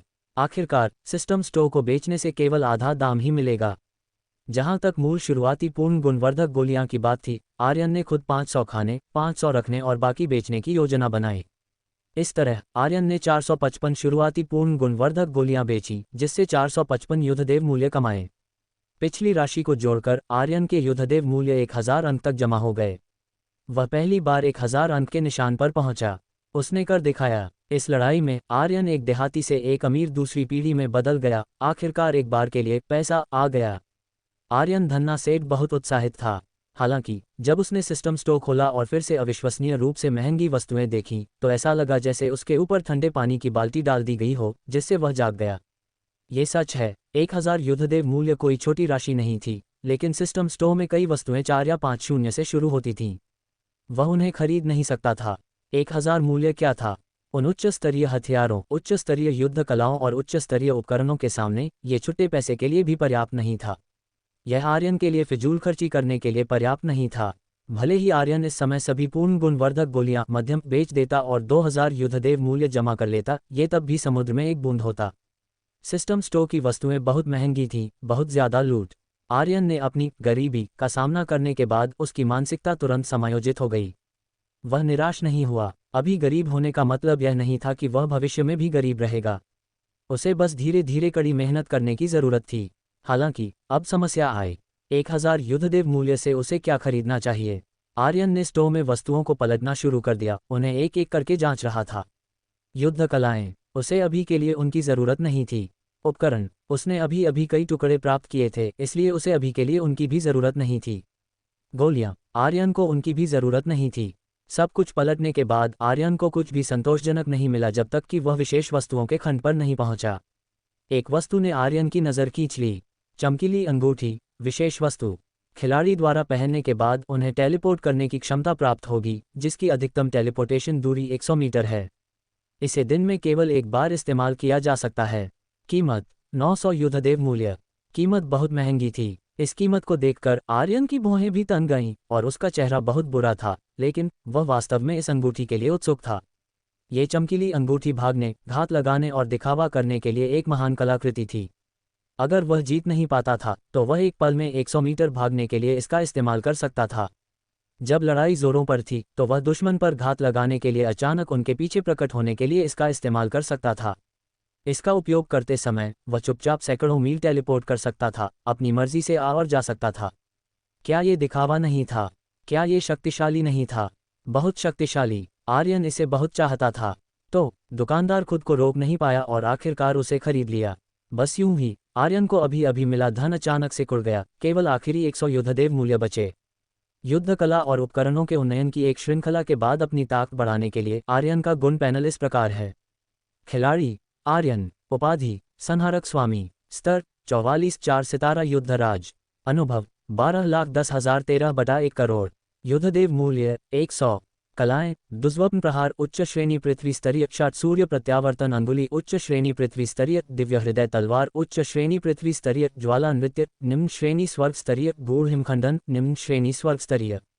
कौशल मध्यम मुक्केबाजी मध्यम तलवारबाजी मध्यम खंजरबाजी। चाल तकनीक परम दिव्य छाया चाल उच्च श्रेणी पृथ्वी स्तरीय। समापन चाल पर्वत विदारक भूभंजक स्तर 1। उपपेशा मध्यम रस रसायन महागुरु मध्यम लोहारगिरी महागुरु मध्यम कठपुतली कला महागुरु। विशेष 3000 यन ज्वाला अग्नि चरम अग्नि। बैग में वस्तुएं बर्फीली तलवार मायावी तलवार द्रुतगामी जूते काला लौह दस्ताना हिम आत्मा हल्का कवच पूर्ण गुणवर्धक गोलियां ×1000 पूर्ण गुणवर्धक गोलियां मध्यम ×100। इस पैनल को देखकर आर्यन आत्मविश्वास से भरा था। एक सुनसान कोने को ढूंढकर आर्यन ने 500 पूर्ण गुणवर्धक गोलियां निगल ली और काला लौह दस्ताना और हिम आत्मा हल्का कवच पहना। काला लौह दस्ताना पहनने पर खिलाड़ी की ताकत 100 अंक बढ़ा देता है। मुक्केबाजी या हथेली तकनीकों का उपयोग करते समय क्षति को 15% बढ़ा देता है। हिमात्मा हल्का कवच पहनने पर खिलाड़ी को होने वाली क्षति को 20% कम कर देता है। पहला हमला प्राप्त होने पर एक बर्फीली आत्मा प्रकाश की लहर छोड़ता है जो एक हमले को निष्फल कर देता है। दिन में एक बार इन दोनों उपकरणों को पहनकर आर्यन को और भी अच्छा महसूस हुआ। उसका पूरा शरीर एक शक्तिशाली सनसनी से भर गया। आर्यन ने क्षितिज पर ऊपर देखा। एक व्यापक दुनिया ने आकाश के किनारे उसके लिए एक भारी दरवाजा खोल दिया था। समय उड़ गया और 10 दिन पलक झपकते ही बीत गए। इस दिन शून्य युद्धपोत नव प्रकाश नगर के उत्तरी समाधि द्वार पर पहुंचा। उत्तरी समाधि द्वार, पूर्वी समाधि द्वार, पश्चिमी समाधि द्वार और दक्षिणी समाधि द्वार के साथ पश्चिम क्षेत्र मुख्यालय तक ले जाने वाले 4 मार्गों में से एक है। केवल इन 4 मार्गों से गुजरकर ही कोई पश्चिम क्षेत्र मुख्यालय के स्थान नवप्रकाश नगर में प्रवेश कर सकता है। हालांकि नवप्रकाश नगर के नाम में नगर शब्द है, यह एक सच्चा नगर नहीं है बल्कि एक छोटी दुनिया है। कहा जाता है कि पश्चिम क्षेत्र के पूर्वजों ने अपनी यात्राओं के दौरान एक सुमेरु रत्न पाया जिसमें एक अत्यंत विशाल स्थान था। बाद में उन्होंने इस रत्न को परिष्कृत किया जो पश्चिम क्षेत्र मुख्यालय का वर्तमान स्थान बन गया। प्रवेश करने के लिए 4 मार्गों से गुजरना पड़ता है। पश्चिम क्षेत्र के मुख्यालय के रूप में ये वह जगह नहीं है जहां कोई भी प्रवेश कर सके। 4 मार्गों के रास्ते को रोकने के साथ आम लोग अंदर कदम नहीं रख सकते। केवल पश्चिम क्षेत्र के शिष्य या इस बार की तरह योग्यता परीक्षा के माध्यम से योग्यता स्लॉट प्राप्त करने वाले उम्मीदवार ही प्रवेश करने की अनुमति रखते हैं। यदि उम्मीदवार प्रवेश परीक्षा में असफल होते हैं तो उन्हें तुरंत विशेषज्ञों द्वारा बाहर स्थानांतरित कर दिया जाएगा और पश्चिम क्षेत्र के बाहर के किसी भी व्यक्ति को 1 घंटे से अधिक समय तक अंदर रहने की अनुमति नहीं दी जाएगी। उत्तरी क्षेत्र के मुख्य बुजुर्ग लोकेश उत्तरी क्षेत्र के 36 नगरों के उम्मीदवारों को पश्चिम क्षेत्र प्रवेश परीक्षा में भाग लेने के लिए नेतृत्व करते हैं। शून्य युद्धपोत उत्तरी समाधि द्वार पर पहुंचा और बुजुर्ग लोकेश ने एक टोकन प्रस्तुत किया। तुरंत पश्चिम क्षेत्र का एक संरक्षक टोकन लेने के लिए आगे आया। बुजुर्ग लोकेश और उत्तरी क्षेत्र के उम्मीदवारों की पहचान की पुष्टि करने के बाद उसने नगर का दरवाजा खोला और शून्य युद्धपोत को प्रवेश करने की अनुमति दी।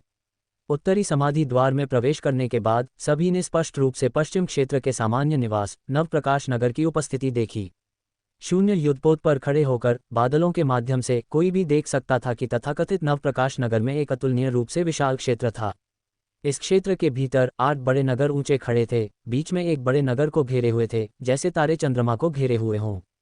यदि पवन चंद्र नगर से तुलना की जाए तो विशाल नगर को घेरने वाले बड़े नगर पवन चंद्र नगर से 10 गुना बड़े थे और बीच का विशाल नगर पवन चंद्र नगर से 100 गुना बड़ा था, बस अतुलनीय रूप से विशाल और शानदार।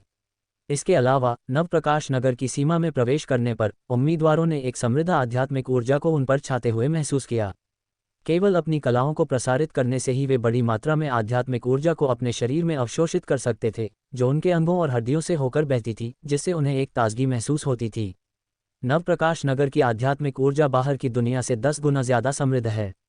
यहाँ खेती करने से निश्चित रूप से आधे प्रयास से 2 गुना परिणाम प्राप्त होगा। कोई आश्चर्य नहीं कि पश्चिम क्षेत्र बाहरी लोगों को प्रवेश करने की अनुमति नहीं देता है। ऐसी स्थितियां दूसरों को क्यों दी जाएंगी? बेशक ये पश्चिम क्षेत्र के लोगों के आनंद लेने के लिए है, एक उम्मीदवार ने उत्साहित होकर कहा। कोई आश्चर्य नहीं कि पश्चिमी क्षेत्र में इतने सारे युवा मार्शल कलाकार परीक्षा पास करने और पश्चिम क्षेत्र में प्रवेश करने के लिए अपने सिर तोड़ते हैं। पश्चिम क्षेत्र के अन्य संसाधनों का उल्लेख न करें, नवप्रकाश नगर के हर कोने में बिखरी हुई समृद्ध आध्यात्मिक ऊर्जा ही हर किसी को पागल करने के लिए पर्याप्त है। एक अन्य उम्मीदवार ने सहमति में सिर हिलाया। खैर, मैं वास्तव में आशा करता हूं कि मैं परीक्षा पास कर सकूंगा और पश्चिम क्षेत्र में रह सकूंगा। इस तरह भले ही मैं पश्चिम क्षेत्र का पक्ष न जीत पाऊं, मैं खेती करने के लिए ऐसे माहौल में रह सकता हूं। मेरी भविष्य की उपलब्धियां बाहर की तुलना में निश्चित रूप से बहुत अधिक होंगी। एक अन्य उम्मीदवार ने बड़ी प्रत्याशा के साथ कहा। मुझे नहीं पता कि पश्चिम क्षेत्र के पूर्वज कितने शक्तिशाली थे कि वे ऐसी जादुई छोटी दुनिया बना पाए। फिर भी एक अन्य उम्मीदवार ने विशाल 9 प्रमुख नगरों को देखा और आश्चर्य से चिल्लाया। नवप्रकाश नगर में 9 नगर हैं, जो नवमहल संरचना के वितरण के अनुसार व्यवस्थित हैं, अर्थात क्यान महल, कान महल, जैन महल, केंद्रीय महल, जून महल, ली महल, कुन महल और दुई महल। बीच में सबसे बड़ा नगर केंद्रीय महल है। इस बार उत्तरी क्षेत्र के उम्मीदवारों को जिस जगह पर ठहराया जाएगा वह सबसे बड़ा केंद्रीय महल नहीं है, क्योंकि वे अभी तक इसके लायक नहीं हैं। वह जगह है जहां पश्चिम क्षेत्र का आंतरिक क्षेत्र स्थित है और जहां पश्चिम क्षेत्र के विशेषज्ञ और उच्च स्तरीय अधिकारी रहते हैं। उम्मीदवार नव महल के अंतिम महल दुई महल जा रहे हैं। ये योग्यता परीक्षा दुई महल द्वारा आयोजित की जाएगी और दुई महल के उच्च स्तरीय अधिकारियों द्वारा अध्यक्षता की जाएगी। शून्य युद्धपोत दुई महल की ओर बढ़ा। जल्द ही दुई महल नजर आया। बादलों और धुंध के माध्यम से सभी दुई महल के महलों, मंडपों, युद्ध कला क्षेत्रों और अन्य इमारतों को देख सकते थे। इसके अलावा दुई महल के सबसे पूर्वी हिस्से में बहुत ही शानदार इमारतों का एक समूह लगता था। वहां की इमारतें उत्कृष्ट थीं और सोने और जड़ाऊ गहनों से सजी हुई थीं, जिसमें मंडप, छतें और जेड टावर थे, जिसमें परी जैसे पानी के तालाब थे और यहां तक कि हवा में तैरते राजसी मंदिर भी थे। एक के बाद एक दृश्यों ने उत्तरी क्षेत्र के उम्मीदवारों को हाँफने और आश्चर्य से चिल्लाने पर मजबूर कर दिया। दुई महल में प्रवेश करते हुए शून्य युद्धपोत एक विशाल चौक पर उतरा। तुरंत पश्चिम क्षेत्र का एक सफेद बालों वाला शक्तिशाली विशेषज्ञ उत्तरी क्षेत्र के उम्मीदवारों और मुख्य परीक्षकों को निवास स्थान पर ले गया। उम्मीदवार पश्चिम क्षेत्र के विशेषज्ञ के पीछे पीछे चले, शहर में प्रवेश करने वाले किसानों की तरह उत्सुकता से चारों ओर देखते हुए, इशारा करते और संकेत करते हुए, और बहुत उत्साहित थे। अंत में वे एक महल की तरह दिखने वाले आंगन में रुके। पूरा आंगन एक अत्यंत विशाल क्षेत्र को कवर करता था। दीवारें एक चांदी सफेद चमक बिखेरती थीं और यह ज्ञात नहीं था कि यह किस सामग्री से ढली हुई थी। महलों को सहारा देने के लिए इस्तेमाल किए जाने वाले खंभे एक प्रकार के क्रिस्टल सफेद जैद से तराशे गए थे, जो सुंदर दिखते थे। यह उत्तरी क्षेत्र में योंगवन आंगन है, जो वर्षों से उत्तरी क्षेत्र के परीक्षार्थियों के आराम करने का स्थान रहा है। इसमें कुल 30 महल हैं, जो पुरुष और महिला क्षेत्रों में विभाजित हैं। प्रत्येक क्षेत्र में 1666 कमरे हैं और 1500 नौकर नियुक्त किए गए हैं। विशिष्ट स्थान की व्यवस्था आपके बुजुर्गों और मुख्य परीक्षकों द्वारा की जाएगी। इसके अलावा मैं आपको याद दिलाना चाहता हूं कि प्रवेश परीक्षा 7 दिनों में आयोजित की जाएगी। आपको समय याद रखना चाहिए और परीक्षा से चूकना नहीं चाहिए। जब तक कुछ विशेष न हो, कृपया दुई महल को लापरवाही से न छोड़ें। आप अभी तक पश्चिम हवेली के औपचारिक शिष्य नहीं हैं। आपकी वर्तमान स्थिति के साथ आप अपनी मर्जी से पश्चिम हवेली में प्रवेश करने और बाहर निकलने के लिए योग्य नहीं हैं। एकमात्र अनुमत गतिविधि क्षेत्र दुई महल है। उत्तरी क्षेत्र के परीक्षार्थियों को इस आंगन में लाने के बाद पश्चिम हवेली के बुजुर्ग ने गंभीरता से कहा। वरिष्ठ भ्राता गजेंद्र, याद दिलाने के लिए धन्यवाद। मैं उनसे सख्ती से मांग करूंगा। बुजुर्ग लोकेश ने बूढ़े आदमी की ओर हाथ जोड़कर कहा। उत्तरी क्षेत्र के परीक्षार्थियों ने भी सिर हिलाया। दुई महल इतना बड़ा है कि केवल दुई महल में घूमना ही उनके लिए कई दिनों तक घूमने के लिए पर्याप्त है। उनके पास दुई महल के बाहर भागने का समय कहाँ होगा। गजेंद्र नामक बुजुर्ग ने जवाब दिया। उन्होंने सब कुछ समझा दिया था और उनके लिए करने के लिए और कुछ नहीं था, इसलिए वह अपने हाथ पीछे करके योंगवन आंगन से निकल गए। उनका रवैया बहुत घमंडी था। हालांकि ये सामान्य है। एक मजबूत व्यक्ति के रूप में कौन बिना मिजाज के हो सकता है। इसके अलावा उत्तरी क्षेत्र के परीक्षार्थियों के ग्रेड बहुत खराब हैं और भविष्य में मजबूत लोगों के आने की संभावना बहुत कम है, इसलिए गजेंद्र नामक बुजुर्ग उन पर बिल्कुल भी ध्यान नहीं देंगे। वाह, ये पश्चिम हवेली का मुख्य हवेली है। ये बहुत चौंकाने वाला है। सिर्फ परीक्षार्थियों के रहने की जगह पहले से ही ऐसी है। औपचारिक शिष्य जहाँ रहते हैं वह जगह कितनी शानदार और प्रभावशाली होगी। ओह, मैं यहाँ आने के बाद जाना नहीं चाहता।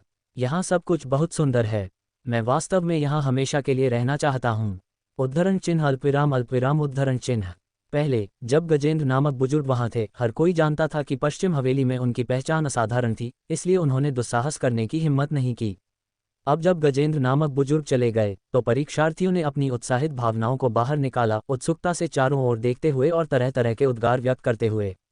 उसी समय उनके दिलों में एक आवाज़ थी जो उन्हें बता रही थी कि उन्हें प्रवेश परीक्षा पास करनी होगी। उन्हें पश्चिम हवेली में प्रवेश करना होगा। केवल पश्चिम हवेली में प्रवेश करके ही वे इस तरह के उपचार का आनंद ले सकते हैं और एक व्यापक आकाश देख सकते हैं। ठीक है, हर कोई नवचरम नगर में रहना चाहता है तो कड़ी मेहनत करो। ज्यादा सोचना बेकार है। अब हर नगर के मुख्य परीक्षक परीक्षार्थियों को चेक इन करने के लिए ले जाएंगे, प्रति व्यक्ति एक कमरा। बुजुर्ग लोकेश ने कहा। यह सुनकर परीक्षार्थियों ने सिर हिलाया और फिर अपने कमरे के नंबर लेने के लिए मुख्य परीक्षकों के पीछे पीछे चले। कमरे के नंबर वितरित करने के बाद बुजुर्ग लोकेश ने परीक्षार्थियों को कुछ महत्वपूर्ण मामले बताए और सख्ती से सभी को परेशानी पैदा न करने की चेतावनी दी। फिर 20 से अधिक मुख्य परीक्षकों के साथ योंगवन आंगन से चले गए। उनके पास निपटने के लिए बहुत सारे काम थे और यहाँ रहने का समय नहीं था। वापस रिपोर्ट करने के अलावा उन्हें गगनग्रासी डाकू के साथ मुठभेड़ की रिपोर्ट करनी थी और परीक्षार्थियों की सूची भी रिपोर्ट करनी थी। केवल सूची रिपोर्ट करने पर ही उत्तरी क्षेत्र के परीक्षार्थी प्रवेश परीक्षा में सुचारू रूप से भाग ले सकते हैं। अन्यथा यदि सूची रिपोर्ट नहीं की जाती है और परीक्षार्थी का नाम पश्चिम हवेली के परीक्षा रोस्टर में नहीं है तो परीक्षार्थी प्रवेश परीक्षा में भाग नहीं ले पाएगा और उसे सीधे नवचरम नगर से बाहर निकाल दिया जाएगा। इसलिए कई चीज़ें बहुत महत्वपूर्ण हैं।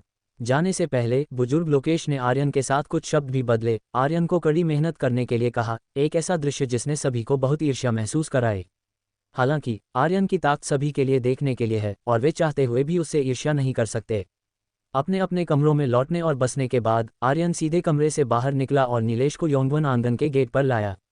आर्यन वर्मा परिवार के तीनों लोगों को अपने क्षितिज को व्यापक बनाने और दुई महल की समृद्धि देखने के लिए ले जाना चाहता था। आर्यन और नीलेश दोनों पुरुष आवास क्षेत्र में थे जो एक दूसरे की देखभाल करने के लिए बहुत सुविधाजनक था, जबकि श्रद्धा और वैदेही महिला आवास क्षेत्र में थी। इसलिए जब वे गेट पर पहुंचे तो उन्हें अभी भी दोनों महिलाओं का इंतजार करना पड़ा। हालांकि इंतजार करते समय न केवल श्रद्धा और वैदेही बाहर आईं, बल्कि श्रेया और मुक्ति भी आईं। चारों महिलाएं एक साथ जमा हो गईं, विशेष रूप से चमकदार। तुम भी यहाँ क्यों हो? मैंने यह नहीं कहा था कि मैं तुम्हें अपने साथ ले जा रहा हूँ। आर्यन एक पल के लिए चकित रह गया। उसे उम्मीद नहीं थी कि श्रेया और मुक्ति भी पीछे पीछे आएंगी। मैंने श्रद्धा को कहते हुए सुना कि तुम टहलने जा रहे थे और मैं इस जगह से परिचित हूँ, मैं तुम्हें घुमा सकती हूँ। श्रेया ने मुस्कान के साथ कहा। क्या केवल तुम ही टहलने जा सकते हो? हम टहलने नहीं जा सकते। कौन तुम्हारे साथ जा रहा है? मुक्ति ने अपना छोटा मुंह फुलाया, गर्व से कहा। उसका मिजाज अभी भी वही पहले वाला युवा महिला का मिजाज लगता था। हालांकि आर्यन ने उसे घूरने के बाद उसने सिर नीचे कर लिया, नर्म पड़ गई और बोलना बंद कर दिया। उसकी उपस्थिति बहुत प्यारी थी। ऐसा लगता है कि छोटी शेरनी को अभी भी आर्यन ने वश में कर लिया था। भैया आर्यन, चलो साथ चलते हैं, ज्यादा लोगों के साथ ज्यादा रौनक होती है। ये देखकर कि माहौल ठीक नहीं था, श्रद्धा जल्दी से आए और आर्यन का हाथ पकड़ लिया, नखरे करते हुए। वैदेही ने भी आर्यन को देखा और कहा, ये सही है छोटे भाई, हम सब साथ चलते हैं। श्रेया के मार्गदर्शन से हम कम भटकेंगे और दूई महल की स्थिति के बारे में भी ज्यादा जानेंगे। सभी को ये कहते हुए सुनकर आर्यन के पास सिर हिलाने के अलावा कोई चारा नहीं था और उसने कहा, ठीक है तो चलो साथ चलते हैं, लेकिन सब कुछ मेरी सुननी होगी। हाँ, सब कुछ भैया आर्यन के निर्देशों को सुनेगा, मैं केवल मार्गदर्शन के लिए जिम्मेदार हूँ। श्रेया ने खुशी से कहा। आर्यन ने अपना सिर घुमाया। मुक्ति ने आर्यन की नज़र महसूस की, उसका भाव कड़ा हो गया, उसकी आवाज़ मच्छर की तरह थी और उसने जल्दी से कहा, मैं भी तुम्हारी सुनूंगी। ठीक है, तो चलो चलते हैं। 4 महिलाएं, 2 पुरुष, 6 लोगों का एक समूह योंगवन आंगन से बाहर निकला और दुई महल की मुख्य सड़क की ओर बढ़ा ताकि दुई महल की समृद्धि को देखा जा सके। और आर्यन और अन्य लोगों के अलावा कई उत्तरी क्षेत्र के परीक्षार्थी भी थे जिन्होंने योंगवन आंगन को छोड़ा और दुई महल में विभिन्न स्थानों पर अपने क्षितिज को व्यापक बनाने के लिए गए। दीदी श्रेया, क्या तुम दुई महल में कई बार आए हो? सड़क पर चलते हुए आर्यन ने अचानक पूछा। जहां तक आर्यन को पता था, हालांकि सम्राट वर्मा पश्चिम हवेली के आंतरिक हवेली के शिष्य थे, श्रेया नहीं थी, नहीं वह इस योग्यता परीक्षा में एक परीक्षार्थी थी, इसलिए पश्चिम हवेली के नियमों के अनुसार वह नवचरम नगर में प्रवेश करने और नवचरम नगर में रहने के लिए योग्य नहीं थी। आर्यन ने नहीं सोचा कि सम्राट वर्मा एक मुख्य परीक्षक के रूप में किसी बाहरी व्यक्ति को नवचरम नगर में रहने की अनुमति दे सकते थे, उनकी ऊर्जा इतनी महान नहीं थी। इसलिए श्रेया नवचरम नगर में प्रवेश करने और यहाँ रहने में सक्षम थी, और अब उसने कहा कि वह दुई महल से बहुत परिचित थी, जिसने आर्यन को बहुत उत्सुक कर दिया। मैं यहाँ कुछ बार आई हूँ, लेकिन हर बार मैं केवल कुछ दिनों के लिए ही रह सकती हूँ। जहाँ तक मैं क्यों आ सकती हूँ, अगर भैया आर्यन वास्तव में उत्सुक हैं, तो एक समय ढूंढो और श्रेया तुम्हें अकेले में बताएगी। श्रेया ने आर्यन के उत्सुक भाव को देखा, जानती थी कि वह क्या पूछना चाहता है, और फिर चतुराई से जवाब दिया। रहने दो। आर्यन ने हाथ हिलाया और कहा, दुई महल की खासियत बस बता दो। उसे अकेले में बताने के लिए समय ढूंढना। क्या ये खुला आमंत्रण नहीं है? एक कमरे में एक पुरुष और एक स्त्री, सूखी लकड़ी और आग का मिलन। आर्यन के मन में बाद के दृश्य को सोचकर एक बेचैनी सी उठी। हालांकि जब उसने सोचा कि श्रेया सम्राट वर्मा की बेटी है, तो ये बेचैनी शांत हो गई। अगर उसने श्रेया के साथ कुछ किया, तो क्या सम्राट वर्मा उससे लड़कर जान लेने की कोशिश नहीं करेंगे? इसलिए आर्यन ने बिना सोचे समझे मना कर दिया। बगल में खड़ी मुक्ति भी श्रेया की बात सुनकर उदास हो गई और उसने श्रेया को बहुत असंतुष्ट नज़र से देखा, लेकिन जब आर्यन ने मना कर दिया, तो वह तुरंत बहुत खुश हो गई और उसके चेहरे की रंगत सुधर गई। श्रेया ने अपना मुंह ढंका और मुस्कुराते हुए बोली, ठीक है, तो मैं आर्यन भाई को दुई महल का परिचय करवाती हूँ। चलते चलते श्रेया ने कहा, दुई महल का परिचय देने से पहले मैं पश्चिम क्षेत्र के 9 महलों के बारे में बताती हूँ। मुझे लगता है कि सबने पहले सुना होगा कि पश्चिम क्षेत्र का जनरल महल 2 भागों में बंटा हुआ है, एक बाहरी महल और दूसरा आंतरिक महल। क्यान महल, कान महल, जैन महल, झेन महल, जून महल, ली महल, कुन महल और दुई महल, ये 8 शहर बाहरी महल से संबंधित हैं और बीच का विशाल शहर केंद्रीय महल आंतरिक महल से संबंधित है। अभी आंतरिक महल की बात नहीं करते, पहले बाहरी महल की बात करते हैं। दरअसल बाहरी महल के सभी शिष्य एक साथ अभ्यास नहीं करते, बल्कि वे जिस महल में प्रवेश करते हैं उसी में अभ्यास करते हैं। हर महल अलग है और उनका प्रबंधन 8 अलग अलग मुखिया करते हैं। हर महल की मुख्य दिशाएं भी अलग हैं। जैसे क्यान महल, जो मुख्य रूप से ताइजी पंचतत्व पर ध्यान केंद्रित करता है, विशेषता हमले के मार्ग का अनुसरण करता है। क्यान महल के शिष्य जब मार्शल आर्ट कौशल का उपयोग करते हैं, तो उन कौशलों में सोने, लकड़ी, पानी, आग और पृथ्वी जैसे पंचतत्वों के विशेष प्रभाव होते हैं, जो बहुत शक्तिशाली होते हैं। बाहरी महलों में क्यान महल शीर्ष 3 में आता है। और अगर आप ये जानना चाहते हैं कि क्यान महल में क्या खास बात है जिस पर ध्यान देने लायक है, तो वह क्यान महल का अनूठा पंचतत्व हॉल है। पंचतत्व हॉल में पंचतत्व अत्यंत प्रचुर मात्रा में हैं। ये पंचतत्व महल के शिष्यों के लिए अभ्यास करने का एक पवित्र स्थान है। हर कोई इसमें घुसने की कोशिश कर रहा है, सिर्फ एक दिन के अभ्यास के लिए।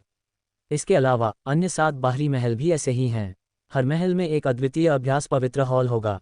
उदाहरण के लिए, कान महल दवा का अभ्यास करता है और उसमें जीशी हॉल है। जैन महल हथियार गढ़ने का अभ्यास करता है और उसमें हथियार हॉल है, और इसी तरह। अंत में दुई महल पर वापस आते हैं। अगर आप ये जानना चाहते हैं कि दुई महल में जाने लायक क्या है, तो वह दुई महल का दिव्य इरादा हॉल है। श्रेया ने बहुत कुछ बताया और अंत में दुई महल की सबसे खास जगह बताई। ये सुनकर आर्यन तुरंत उलझन में पड़ गया और पूछा, आपके अनुसार क्यान महल पंचतत्व मार्ग का अभ्यास करता है और उसमें पंचतत्व हॉल है। कान महल दवा का अभ्यास करता है और उसमें जीशी हॉल है। जैन महल हथियार गढ़ने का अभ्यास करता है और उसमें हथियार हॉल है। तो दुई महल के शिष्य मुख्य रूप से क्या अभ्यास करते हैं? ऐसा अजीब हॉल नाम दिव्य इरादा हॉल क्यों है? दुई महल मानसिक शक्ति का अभ्यास करता है, श्रेया ने कहा। मानसिक शक्ति? आर्यन हक्का बक्का रह गया। हाँ, श्रेया ने सिर हिलाया और कहा, दूई महल के सभी शिष्य मानसिक शक्ति का अभ्यास करते हैं। हालांकि मानसिक शक्ति रहस्यमय और विशाल है और इसका अभ्यास करना अत्यंत कठिन है। इसके अलावा मानसिक शक्ति का अभ्यास करने की प्रक्रिया भी बहुत खतरनाक है। जरा सी लापरवाही से आत्मा का नाश हो सकता है। अन्य 7 महलों के शिष्य 1 साल तक अभ्यास करते हैं, जो दूई महल में कई साल तक अभ्यास करने के बराबर है। इसलिए 8 बाहरी महलों में दूई महल की शक्ति भी सबसे कम है। इसे बाहरी महल का निचला स्तर कहा जा सकता है। ओह, ये तो अफसोस की बात है, आर्यन ने अफसोस जताते हुए कहा। किसने कहा कि हम निचले स्तर पर हैं? तुम परीक्षार्थी वाकई अज्ञानी हो। जैसे ही आर्यन और अन्य लोग चलते हुए और बड़ी दिलचस्पी से सुन रहे थे, तभी बगल से एक असंतुष्ट आवाज आई। सब रुक गए और मुड़कर देखा तो पाया कि एक शांत स्वभाव का युवक उन्हें असंतुष्टि से देख रहा था। इस शांत स्वभाव के युवक के कपड़ों को देखकर वह पश्चिम क्षेत्र का एक शिष्य होना चाहिए, और उसने अपनी छाती पर दूई शब्द के आकार का एक बैज भी पहन रखा था। संभवतः वह दूई महल का शिष्य होना चाहिए। इस समय ऐसा लगा कि श्रेया ने अनजाने में दूई महल का परिचय देते समय उसे ठेस पहुंचाई थी, जिससे इस शांत स्वभाव के युवक को असंतोष हुआ। वरिष्ठ भ्राता, मैं बस अपने दोस्त को दूई महल की स्थिति के बारे में बता रही थी, इसलिए मेरा इरादा आपको ठेस पहुंचाने का नहीं था। अगर मेरी बातों में कुछ भी अनुचित लगा हो तो मैं उम्मीद करती हूं कि वरिष्ठ भ्राता क्षमा करेंगे। श्रेया ने माफी मांगते हुए कहा। शांत स्वभाव का युवक पास आया और आर्यन और अन्य लोगों से ठंडे लहजे में कहा, तुम सब इस साल के परीक्षार्थी हो, है ना? तुम अभी तक पश्चिम क्षेत्र में दाखिल भी नहीं हुए हो। तुम सिर्फ परीक्षार्थी हो और इतनी जोर से बोलने की हिम्मत कर रहे हो। तुम्हें किसने बताया कि हमारा दूई महल बाहरी महल में निचले स्तर पर है? वरिष्ठ भ्राता, कृपया गुस्सा न हो। श्रेया बहन का इरादा दूई महल को नीचा दिखाने का नहीं था। मैं श्रेया बहन की तरफ से यहाँ माफी मांगती हूँ। मैं उम्मीद करती हूँ कि वरिष्ठ भ्राता अब गुस्सा नहीं होंगे। श्रद्धा को थोड़ा दोषी महसूस हुआ जब उसने देखा कि श्रेया ने उन्हें दूई महल के बारे में बताने की वजह से दूसरों को नाराज कर दिया है, इसलिए उसने भी शांत स्वभाव के युवक से सावधानीपूर्वक माफी मांगी। माफी मांगने का क्या फायदा? अगर माफी मांगने से काम चल जाता तो अपने शब्दों और कार्यों के लिए कौन जिम्मेदार होगा? क्या तुम जानते हो कि अगर तुम्हारे शब्दों और कार्यों से दूई महल के इस साल के नामांकन पर असर पड़ता है और दूई महल को अपूरणीय क्षति होती है, तो क्या तुम्हें लगता है कि तुम्हारी माफी काम आएगी? शांत स्वभाव का युवक लगातार आक्रामक बना रहा। श्रद्धा अवाक रह गई और उसे समझ नहीं आया कि क्या करना है। इस भाई को हर कोई पश्चिम क्षेत्र का शिष्य है। चाहे कुछ भी हो, तुम्हें इतना आक्रामक होने की जरूरत नहीं है ना? इसके अलावा मेरी लड़की ने क्या गलत कहा? उसने बस दूई महल की स्थिति के बारे में सच्चाई बताई। अगर कुछ शब्द दूई महल के नामांकन को प्रभावित कर सकते हैं तो दूई महल अफवाहों के प्रति बहुत कमजोर है, जो साबित करता है कि यह वास्तव में इतना अच्छा नहीं है। आर्यन ने माथे पर बल डाला। शांत स्वभाव के युवक के शब्दों ने उसे थोड़ा नाखुश कर दिया, इसलिए उसने तुरंत पलटवार किया। तुम अभी भी बोलने की हिम्मत कर रहे हो? तुम्हारे साथ पश्चिम क्षेत्र का शिष्य कौन है? देखो तुमने कौन से कपड़े पहने हैं। वे परीक्षार्थियों के कपड़े हैं। तुम अभी तक पश्चिम क्षेत्र के शिष्य नहीं हो। तुम ये कहने की हिम्मत कैसे करते हो कि दूई महल अफवाहों के प्रति कमजोर है? मुझे लगता है कि तुम सचमुच मौत को दावत दे रहे हो। आर्यन की बातें सुनकर शांत स्वभाव के युवक ने आर्यन की ओर इशारा किया और सख्ती से कहा, मैं कहने की हिम्मत क्यों नहीं करता? जब तक दूई महल में ताकत है, मुझे कहने की अनुमति क्यों नहीं मिलनी चाहिए? आर्यन ने उपहास किया। वह मुसीबत मोल नहीं लेता, लेकिन वह मुसीबत से डरता भी नहीं है। इस समय सड़क पर कई शिष्य भी थे। जब सबने देखा कि यहाँ कोई झगड़ा हो रहा है तो उन्होंने अपना ध्यान इस ओर मोड़ दिया। कुछ लोग तो सीधे पास आ गए, ये देखने के लिए कि यहाँ क्या हो रहा है। ऐसा लगता है कि तुम जबरदस्ती पीने के लिए मजबूर होने के बजाय स्वेच्छा से पीने से मना कर रहे हो। ये देखकर कि और अधिक लोग जमा हो रहे थे, शांत स्वभाव के युवक की आंखें उदास हो गईं। उसने आर्यन को ऐसे देखा जैसे वह एक मरा हुआ आदमी हो। क्या तुम लड़ना चाहते हो? आर्यन ने अवमानना से कहा। उसने अपनी सत्य की आंख आई ऑफ ट्रूथ का उपयोग करके जांच की और उसके सामने खड़े शांत और अलग थलग दिखने वाले युवक का नाम मोरन था और उसका स्तर केवल युद्ध आत्मा का था। आर्यन उससे बिल्कुल नहीं डरता था। अगर यह मोरन हमला करने की हिम्मत करता तो आर्यन निश्चित रूप से उसे इतना बुरी तरह से पीटता कि उसकी माँ भी उसे पहचान नहीं पाती। मैं निश्चित रूप से हमला नहीं करूंगा। ये पश्चिम क्षेत्र है और यहाँ लड़ना मना है, मोरन ने कहा। मोरन बकवास नहीं कर रहा था। नवचरम नगर में चाहे कोई भी महल हो, शिष्यों को सड़कों पर यूं ही लड़ने की अनुमति नहीं थी। अगर आपको लड़ना था तो आपको मार्शल आर्ट स्टेज नामक जगह पर जाना होता था। बाहरी महल के 8 महलों में से प्रत्येक में एक मार्शल आर्ट स्टेज होता था जहां शिष्य अपने व्यवहारिक अनुभव को सुधार सकते थे या विवादों को सुलझा सकते थे। वहां पश्चिम क्षेत्र के विशेषज्ञ सुरक्षा कर रहे थे, इसलिए कुछ भी नहीं होता था और वे जितना चाहें उतना गुस्सा निकाल सकते थे। हालांकि मोरन ने अपनी बात पूरी नहीं की। वह अपने हाथों का उपयोग नहीं कर सकता था, लेकिन दुई महल मुख्य रूप से क्या अभ्यास करता था? वे मुख्य रूप से मानसिक शक्ति का अभ्यास करते थे। मानसिक शक्ति अदृश्य और अमूर्त थी, जो दुश्मनों पर अप्रत्याशित रूप से हमला करती थी। जब तक दूसरे इसे देख नहीं सकते थे, तब तक किसे पता चलेगा कि किसने हमला किया? ये सोचते हुए मोरन ने अपने मुंह के कोने को घुमाया, एक तिरस्कारपूर्ण मुस्कान दिखाते हुए। तुम दुई महल को नीचा दिखाने की हिम्मत करते हो, तो मैं तुम्हें दुई महल के अनूठे कौशल का स्वाद चखाता हूँ। सोचते हुए मोरन की आंखें सीधे आर्यन पर टिकी और फिर अचानक उसकी पुतलियों में बैंगनी रंग का एक स्पर्श दिखाई दिया। बैंगनी रंग का ये स्पर्श ऐसा लग रहा था जैसे इसने उथल पुथल का अनुभव किया हो, और ऐसा लग रहा था जैसे इसका निर्वाण से पुनर्जन्म हुआ हो, अनंत रहस्य के साथ, एक सपने जैसा। आर्यन ने देखा कि मोरन ने अपने मुंह के कोने को घुमाया, एक अजीब मुस्कान दिखाते हुए, और वह सोच ही रहा था कि अचानक उसके सामने मोरन की आंखों से एक बैंगनी रोशनी निकली।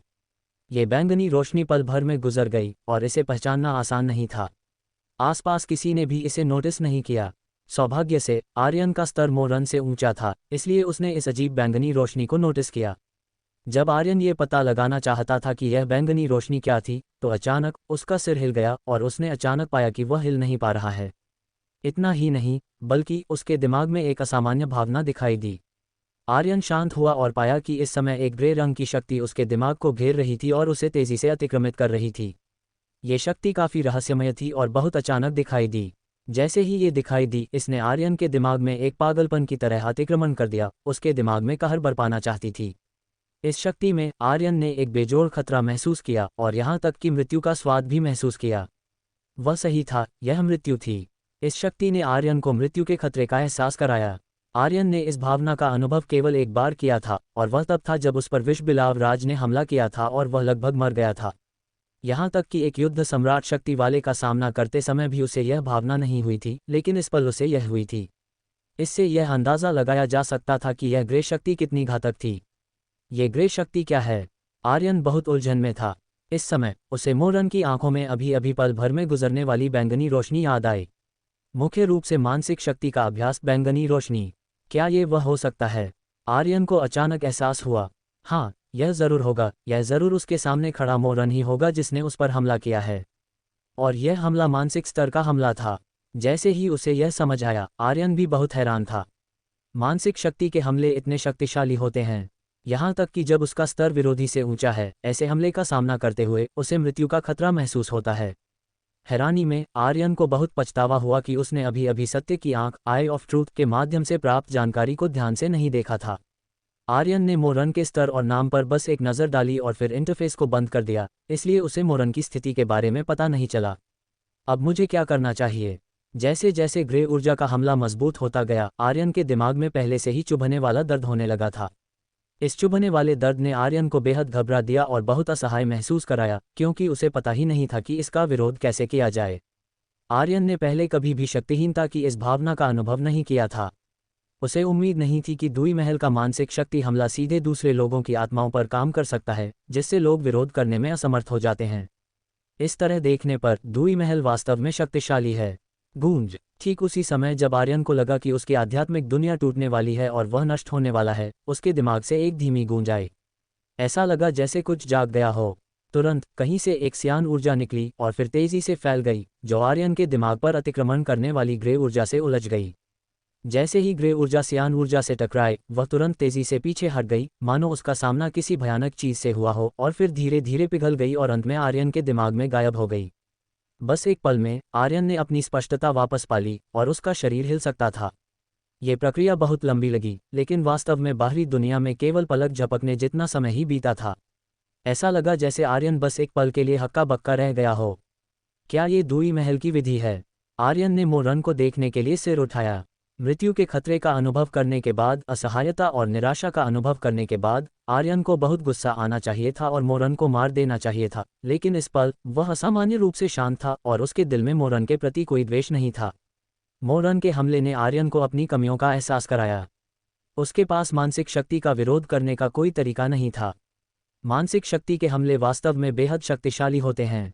बस आंखों से निकली एक बैंगनी रोशनी ने लोगों को विरोध करने में असमर्थ बना दिया। अगर उसके दिमाग से अचानक एक सियान ऊर्जा नहीं निकली होती तो आर्यन की आत्मा शायद इस पल नष्ट हो गई होती।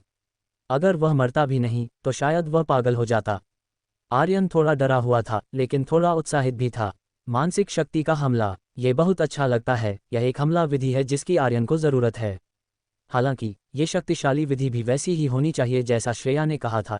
इसका अभ्यास करना अत्यंत कठिन होना चाहिए, अन्यथा दुई महल की शक्ति निचले स्तर पर नहीं होती।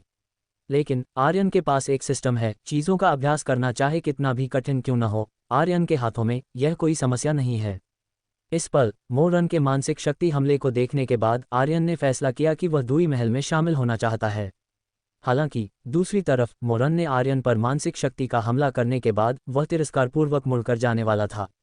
उसके विचार में एक उम्मीदवार उसके शक्तिशाली मानसिक शक्ति हमले के तहत निश्चित रूप से विरोध करने में असमर्थ होगा और अंत में निश्चित रूप से पागल हो जाएगा।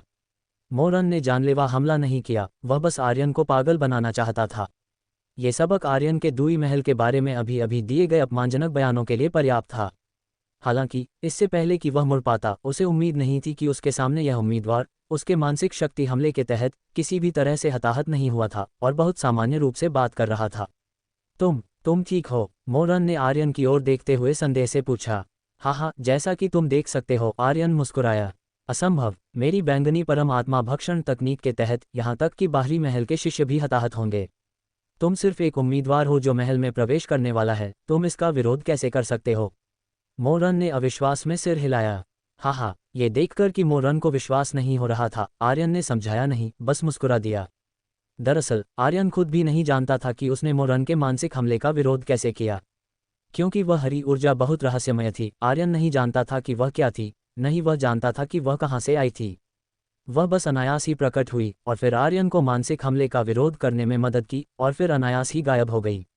आर्यन ने अपने दिमाग में कितना भी खोजा, उसे उसका कोई निशान नहीं मिला। वह बस बिना किसी निशान के आई और चली गई। यह अत्यंत जादुई था। क्या आर्यन भाई, उसने अभी अभी तुम पर मानसिक हमला किया? और बगल में खड़ी श्रेया ये सुनकर तुरंत आंखें फाड़कर देखने लगी कि मोरन ने वास्तव में आर्यन पर मानसिक हमला किया है। वह हैरान थी और थोड़ी नाराज भी, क्योंकि मानसिक हमले की प्रक्रिया बहुत तेज थी और मोरन का मंत्रोच्चार काफी गूढ़ था। उसने अपनी आंखों का उपयोग करके मंत्रोच्चार किया, इसलिए किसी ने ध्यान नहीं दिया कि पलक झपकने के इस छोटे से अंतराल में मोरन ने पहले ही आर्यन पर एक मानसिक हमला पूरा कर लिया था। इस पल अगर मोरन और आर्यन कुछ नहीं कहते तो हर कोई पूरी तरह से अनजान होता। अगर श्रेया को पता होता तो वह निश्चित रूप से मोरन को सफल नहीं होने देती। मानसिक हमले, शायद नीलेश, श्रद्धा, वैदेही और अन्य लोग अभी अभी पश्चिम क्षेत्र आए थे और वे इस तरह के हमले की भयानकता को नहीं जानते थे, लेकिन श्रेया जानती थी। इस तरह के हमले को शक्तिशाली भी कहा जा सकता है या इसे शक्तिशाली नहीं भी कहा जा सकता है। जो लोग मानसिक हमलों से बचाव करना जानते हैं उनके लिए ये हमला स्वाभाविक रूप से शक्तिशाली नहीं है।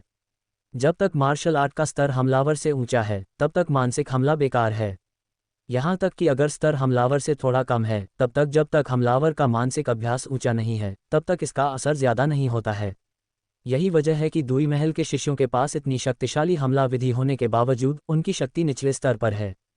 क्योंकि अन्य लोग तेजी से अभ्यास करते हैं, उनका स्तर उनसे ऊंचा होता है और वे उनके मानसिक हमलों का भी विरोध कर सकते हैं। हालांकि जो लोग मानसिक हमलों से बचाव करना नहीं जानते हैं उनके लिए ये हमला खासकर घातक होता है। हल्के में वे पागल हो जाते हैं और गंभीर में उनकी आत्माएं नष्ट हो जाती हैं। बेशक आर्यन और अन्य लोग अभी अभी पश्चिम क्षेत्र आए थे और मानसिक हमले की हमला विधि के संपर्क में आए थे, तो वे मानसिक हमलों से बचाव कैसे जानेंगे? हालांकि श्रेया जानती थी कि आर्यन बहुत शक्तिशाली था, लेकिन मानसिक हमलों के सामने जब तक वह बचाव का तरीका नहीं जानता था तब तक सबसे शक्तिशाली व्यक्ति के साथ भी कोई दुर्घटना हो सकती थी।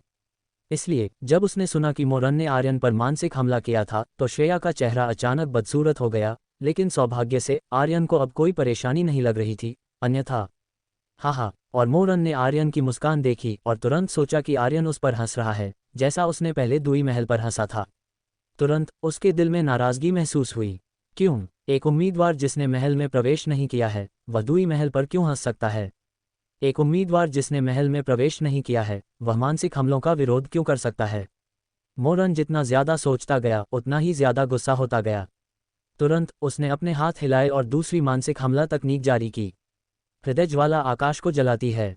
गूंज। मोरन ने तेजी से अपने हाथ हिलाए, एक हृदय मुद्रा बनाई और अपनी हथेली को धक्का देकर उसने हृदय मुद्रा को आर्यन की ओर धकेल दिया। ये हृदय मुद्रा अर्धपारदर्शी ज्वाला के आकार की थी। ये बहुत वास्तविक नहीं लगती थी, लेकिन इसे आंखों से देखा जा सकता था और यह बहुत स्वप्निल महसूस होती थी। इस हृदय मुद्रा को उड़ते हुए देखकर आर्यन हैरान रह गया। इस हृदय मुद्रा से वह आत्मा को जलाने की तेज इच्छा महसूस कर सकता था, जिसने आर्यन की आत्मा को कांप दिया। अगर आर्यन गलत महसूस नहीं कर रहा था तो ये हमला भी एक मानसिक हमला है। फिर से मानसिक हमले का सामना करते हुए आर्यन थोड़ा घबरा गया था। उसने एक बार नुकसान उठाया था, इसलिए फिर से इसका सामना करते समय अनिवार्य रूप से थोड़ा डर महसूस हुआ।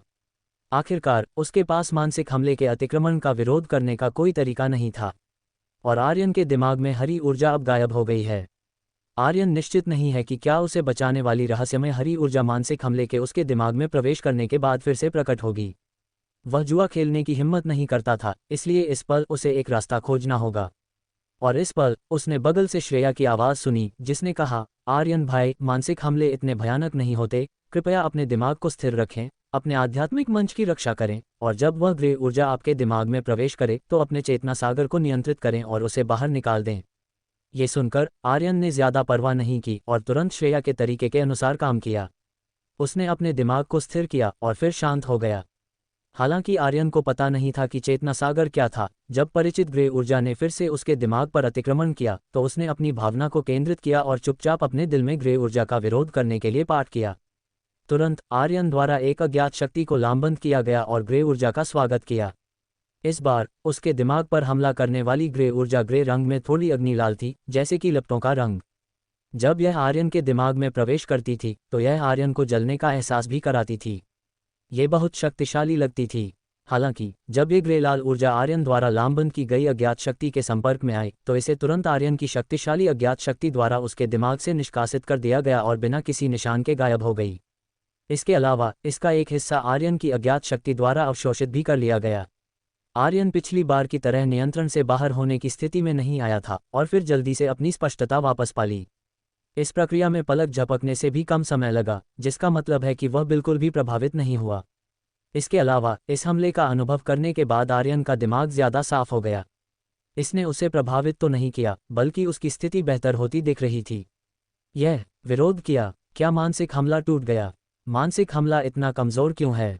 आर्यन थोड़ा हक्का बक्का रह गया और फिर तुरंत अपने शरीर की जांच की और पाया कि वह वास्तव में ठीक था और उसके सिर में पहले जैसा चुभने वाला एहसास नहीं था।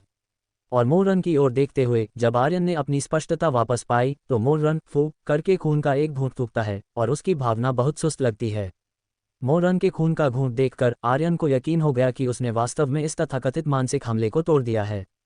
तो ऐसा है, आर्यन समझ गया। उसने खुद से सोचा, एक युद्ध आत्मा स्तर का योद्धा युद्ध राज स्तर के योद्धा को कैसे धमकी दे सकता है? मानसिक हमला कितना भी शक्तिशाली क्यों न हो, इतनी बड़ी रैंक को पार करना असंभव है। इसके अलावा आर्यन एक साधारण योद्धा नहीं है, बल्कि एक ऐसा योद्धा है जिसके पास दिव्य युद्धदेव सिस्टम है और वह अपने स्तर से ऊपर चुनौती दे सकता है। वह एक युद्ध आत्मा से कैसे हार सकता है? ये पता चला, यह नहीं है कि मानसिक हमला शक्तिशाली है, बल्कि यह है कि मुझे बचाव करना नहीं आता। तुम्हें मानसिक हमले का बचाव तरीका कैसे पता है? मोरन ने श्रेया की ओर देखा, उसका चेहरा आश्चर्य से भरा था। वह वास्तव में समझ नहीं पा रहा था कि उसके सामने खड़े पुरुष और महिला, जो उम्मीदवारों जैसे दिख रहे थे, एक तो पहले संपर्क में आने पर मानसिक हमले का विरोध करने में सक्षम था और दूसरी को तो बचाव का तरीका भी पता था। वे क्या हैं? बेशक मुझे पता है, क्योंकि मेरा नाम श्रेया है, श्रेया ने हल्के से कहा। तुम वर्मा परिवार से हो? श्रेया को अपनी पहचान बताते हुए सुनकर मोरन की आंखें चौड़ी हो गईं और उसका चेहरा डर से भर गया। तुम्हारा क्या विचार है? मयंक को ठंडी निगाहों से घूरते हुए श्रेया के खूबसूरत चेहरे पर मानो पाला जम गया था। मयंक ने अभी अभी आर्यन पर मानसिक हमला करने की जुर्रत की थी, जिससे श्रेया की नज़रों में उसका भाग्य तय हो चुका था। वह अपनी पहुंच का इस्तेमाल करके उसे नीचा नहीं दिखाना चाहती थी, लेकिन इस मयंक ने हद पार कर दी थी। खुशकिस्मती से उसके आर्यन भाई को कोई नुकसान नहीं हुआ था। नहीं तो अगर मयंक 1000 बार या 10,000 बार भी मर जाता तो श्रेया के दिल की नफरत खत्म नहीं होती। मयंक सचमुच नहीं जानता था कि आप युवती वर्मा परिवार की वंशज हैं। अगर मुझे पता होता तो मैं कभी ऐसा नहीं करता। कृपया मुझे माफ कर दीजिए युवती। मयंक ने क्रुद्ध श्रेया को देखा, उसके दिल में पछतावे का भाव जाग उठा। श्रेया की पहचान जानने के बाद उसे पता चला कि इस बार उसने किसी ऐसे को भड़का दिया है जिसे उसे नहीं भड़काना चाहिए था। श्रेया खुद इतनी भयानक नहीं थी, लेकिन उसके पीछे के लोग बेहद शक्तिशाली थे। वे एक ऐसी विशाल शक्ति थे जिसे वह किसी भी कीमत पर नाराज नहीं कर सकता था। अगर उन्होंने इस मामले को आगे बढ़ाया तो न केवल उसे भारी विपत्ति का सामना करना पड़ेगा, बल्कि उसके परिवार, उसके रिश्तेदार और दोस्त भी इसमें फंस जाएंगे। तुमने अभी अभी मेरे आर्यन भाई पर हमला किया, इसका क्या हिसाब? क्या एक साधारण माफ़ी काफ़ी है? श्रेया ने बिना नरमी दिखाए कहा। मैं आप सभी से माफ़ी मांगता हूँ, मयंक ने धीमी आवाज़ में कहा। उसका रवैया बेहद विनम्र हो गया। अगर सिर्फ माफ़ी मांगने से काम चल जाता तो अपने शब्दों और कर्मों की जिम्मेदारी कौन लेता? अपने कामों का हिसाब कौन देता? श्रेया ने मयंक के ही कुछ देर पहले के शब्दों का उपयोग करके पलटवार किया। कुछ ही क्षण पहले मयंक श्रेया के कथित अतिक्रमण पर आक्रामक ढंग से उसका पीछा कर रहा था, और अब पल भर में पासा पलट गया था। ये दृश्य वास्तव में मज़ेदार था। मयंक भी बहुत गुस्से में था, इसीलिए मयंक को अचानक समझ नहीं आया कि क्या करे। आर्यन पर हमला करना वास्तव में कुछ ऐसा था जिसमें उसने हद पार कर दी थी। अगर मयंक इस मामले को ठीक से नहीं सुलझा पाया तो भविष्य में पश्चिम क्षेत्र में उसके लिए कोई जगह नहीं बचेगी। यह एक ऐसी स्थिति थी जिसे वह देखना नहीं चाहता था। गुस्सा, हमने तुम्हें भड़काया नहीं तो तुम्हें गुस्सा क्यों आया? गुस्सा आने पर तुम दूसरों पर हमला क्यों करते हो? दुई महल के शिष्य इतने अहंकारी हैं, इसमें कोई हैरानी नहीं कि उनकी ताकत सूची में सबसे नीचे है। श्रेया ने ठंडे लहजे में आलोचना की। ठीक है श्रेया, रहने दो, मैं इस मामले को आगे नहीं बढ़ाऊंगा। आर्यन ने श्रेया पर नजर डाली। आमतौर पर श्रेया संस्कारी, विनम्र, गुणी और शिष्ट थी, लेकिन अब उसकी वजह से वह एक कक्षा में बदल गई थी, जो काफी मजेदार था। इसे मजेदार पाते हुए आर्यन थोड़ा भावुक भी हुआ, ये जानकर कि श्रेया वास्तव में उसकी परवाह करती थी। नहीं तो वह उसकी वजह से इतनी उग्र नहीं होती। आगे नहीं बढ़ाएंगे। श्रेया ने भ्रमित होकर आर्यन की ओर मुंह फेरा। हाँ, मैं उसे जवाबदेह नहीं ठहराऊंगा। ठीक है, उसे जाने दो। वैसे भी मैं ठीक हूँ, आर्यन ने शांति से कहा। सच कहूं तो आर्यन पूरी तरह से नाराज नहीं था। वह बहुत गुस्से में था और एक पल के लिए तो उसने सीधे मयंक को मार डालने का भी आवेग महसूस किया था। हालांकि अगर मयंक नहीं होता तो शायद उसे समय से पहले मानसिक हमले का अनुभव नहीं होता और उसे आत्मा स्तर के हमले की इस तकनीक के बारे में पता नहीं चलता। ईमानदारी से कहूं तो आर्यन को मयंक का धन्यवाद करना था। खुशकिस्मती से मयंक की ताकत कम थी और उसने जो मानसिक हमला किया वह काफ़ी शक्तिशाली नहीं था। इससे आर्यन को समय से पहले इसका अनुभव करने और सतर्क होने का मौका मिला। नहीं तो अगर बाद में कोई अधिक शक्तिशाली मार्शल कलाकार मानसिक हमला करता और आर्यन के पास कोई बचाव नहीं होता तो उसे ये भी पता नहीं चलता कि वह कैसे मरा। इसके अलावा उसने मयंक को जाने दिया क्योंकि मयंक दुई महल का शिष्य था और आर्यन दुई महल में प्रवेश करना चाहता था। वह प्रवेश करने से पहले ही दुई महल के शिष्यों से दुश्मनी मोल नहीं लेना चाहता था। आपकी समझदारी के लिए धन्यवाद छोटे भाई। मैं मयंक यहीं आपसे माफ़ी मांगता हूँ। अगर भविष्य में कभी भी आपको मेरी किसी मदद की ज़रूरत पड़े तो कृपया बेझिझक पूछिएगा। जब तक मैं मयंक ये कर सकता हूँ, मैं निश्चित रूप से इसे आपके लिए पूरी तरह से संभालूंगा। आर्यन को ये कहते हुए सुनकर कि वह उसे जाने देगा, मयंक ने ज़ोर शोर से अपना आभार व्यक्त किया। ठीक है, अब तुम जा सकते हो। हमें और परेशान मत करो, आर्यन ने अधीरता से हाथ हिलाया। ये सुनकर मयंक ने श्रेया पर एक नज़र डाली। श्रेया को मुंह फेरते हुए और मानो चुपचाप अपनी सहमति देते हुए देखकर वह और ज्यादा नहीं रुका और तुरंत उस जगह से चला गया। तमाशबीनों ने देखा कि आर्यन और बाकी लोगों ने बस थोड़ी बहस की और कोई लड़ाई या हंगामा नहीं किया तो वे तुरंत उब गए और अपने अपने काम पर लौट गए। आर्यन भाई, आपने उसे जाने क्यों दिया? अगर आप बस एक शब्द कहते तो मैं ये सुनिश्चित करती कि वह भारी कीमत चुकाता। मयंक के जाने के बाद श्रेया ने अपनी छोटी नाक फुला ली, मुट्ठी भींच ली और उग्रता से कहा। पुफ! श्रेया की बातें सुनकर आर्यन हंसा, शरारत में श्रेया की नाक पर उंगली मारी और कहा, हमारी श्रेया तो हमेशा से संस्कारी, विनम्र और गुणी रही है। अब वह एक छोटी कक्षा कैसे बन गई? जिसकी नाक पर उंगली मारी गई वह श्रेया बिजली के झटके की तरह तुरंत जम गई। फिर उसका चेहरा सुर्ख हो गया और उसने धीरे से पूछा, क्या मैं सचमुच इतनी उग्र थी? बाजार में चीजें बेचने वाली आंटियों की तरह, आर्यन ने हंसते हुए कहा। ओह! श्रेया ने शर्माते हुए आर्यन के कंधे पर मुक्का मारा, उसका चेहरा एक पके हुए सेब के रंग का हो गया। आर्यन ने भी अपनी बांह पकड़ ली, भारी दर्द में होने का नाटक करते हुए। ऐसा लगा जैसे उनके रिश्ते ने एक और कदम आगे बढ़ा दिया हो। हम अभी भी जा रहे हैं या नहीं? लगभग अंधेरा होने वाला है। पास में खड़ी मुक्ति को उन दोनों को इतना मधुर देखकर थोड़ी जलन महसूस हुई। उसकी खूबसूरत भौहें पहले ही सिकुड़कर एक शिकन में बदल चुकी थीं। मुक्ति ने पहले मयंक के आर्यन पर दूसरे हमले को देखा था और आर्यन के लिए बहुत चिंतित थी। हालांकि वह श्रेया जितना नहीं समझती थी और यह नहीं जानती थी कि मानसिक हमला क्या होता है, इसलिए वह आर्यन की बिल्कुल भी मदद नहीं कर पाए। श्रेया को आर्यन की मदद के लिए आगे बढ़ते और उसके लिए बोलते हुए देखकर मुक्ति वास्तव में आर्यन के लिए भी कुछ शब्द कहना चाहती थी, लेकिन उसे कभी बोलने का मौका नहीं मिला। असहायता की इस भावना ने मुक्ति को काफी असहज कर दिया। अब श्रेया और आर्यन को शरारत में झगड़ते हुए देखकर असुविधा के अलावा उसके भीतर चिड़चिड़ाहट की भावना बढ़ गई। उसे नहीं पता था कि वह किस बात से चिढ़ी हुई थी। शायद आर्यन के दूसरी महिला के साथ होने से चिढ़ थी, या शायद अपनी कम ताकत से चिढ़। अगर आर्यन को मुक्ति के विचारों का पता चलता तो वह निश्चित रूप से यह अफसोस करेगा कि महिलाएं वास्तव में समझने के लिए एक मुश्किल प्रजाति हैं। ठीक है, अब और मजाक नहीं, हमें दिव्य इच्छा भवन देखने ले चलो। आर्यन ने मुक्ति पर बिना बोले एक नज़र डाली, फिर श्रेया की ओर मुड़ा और निर्देश दिया। श्रेया ने सिर हिलाया। समूह फिर से चल पड़ा। जल्द ही वे एक शानदार भवन के प्रवेश द्वार पर पहुंचे। भवन के सामने 2 पत्थर के खंभे ऊंचे खड़े थे, आकाश को छूते हुए, जिन पर रहस्यमय अक्षर खुदे हुए थे। भवन के 2 बड़े दरवाजों पर भी 2 जीवंत अजगर और गरुड़ की मूर्तियां चित्रित थीं, जो अविश्वसनीय रूप से भव्य दिख रही थीं और एक रहस्यमय आकर्षण रखती थीं। मुख्य प्रवेश द्वार के ऊपर की पट्टिका पर दिव्य इच्छा शब्द एक प्रवाहित कलात्मक शैली में लिखे गए थे। केवल एक नज़र डालने से ही लोगों में प्रचुर शक्ति का एहसास होने लगता था, जिससे वे तरोताज़ा महसूस करते थे और थकान से पूरी तरह मुक्त हो जाते थे। कितना शानदार भवन है, आर्यन ने दिव्य इच्छा भवन को घूरते हुए विस्मय से कहा। चलो आर्यन भाई, अंदर चलें, श्रेया ने कहा। हम अभी पश्चिम क्षेत्र के शिष्य नहीं हैं। क्या हम इस दिव्य इच्छा भवन में प्रवेश कर सकते हैं? ऐसा लगता है कि वहाँ शिष्य पहरा दे रहे हैं। क्या वे हमें अंदर जाने देंगे? श्रद्धा ने दिव्य इच्छा भवन के प्रवेश द्वार पर पहरा दे रहे शिष्यों पर एक नज़र डाली, फिर चिंतित भाव से श्रेया की ओर मुड़ी। दोनों द्वारपालों के चेहरे पर अहंकार और आंखों में तेज था, जिससे वे पहुंच से बाहर लग रहे थे, इसलिए श्रद्धा उन्हें देखकर थोड़ी डर गई थी।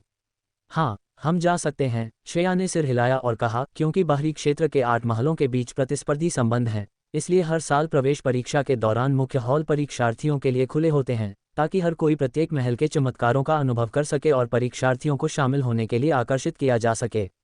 अन्यथा प्रवेश परीक्षा पास करने के बाद उत्कृष्ट परीक्षार्थी आपके महल में क्यों शामिल होंगे? ओह, श्रद्धा ने सिर हिलाया, ये दर्शाता है कि वह समझ गई है। तो चलो अंदर चलें, आर्यन ने कहा। वह भी बहुत उत्सुक था कि दिव्य इच्छा भवन के अंदर का दृश्य कैसा है और दूई महल के शिष्य दिव्य इच्छा भवन में कैसे अभ्यास करते हैं।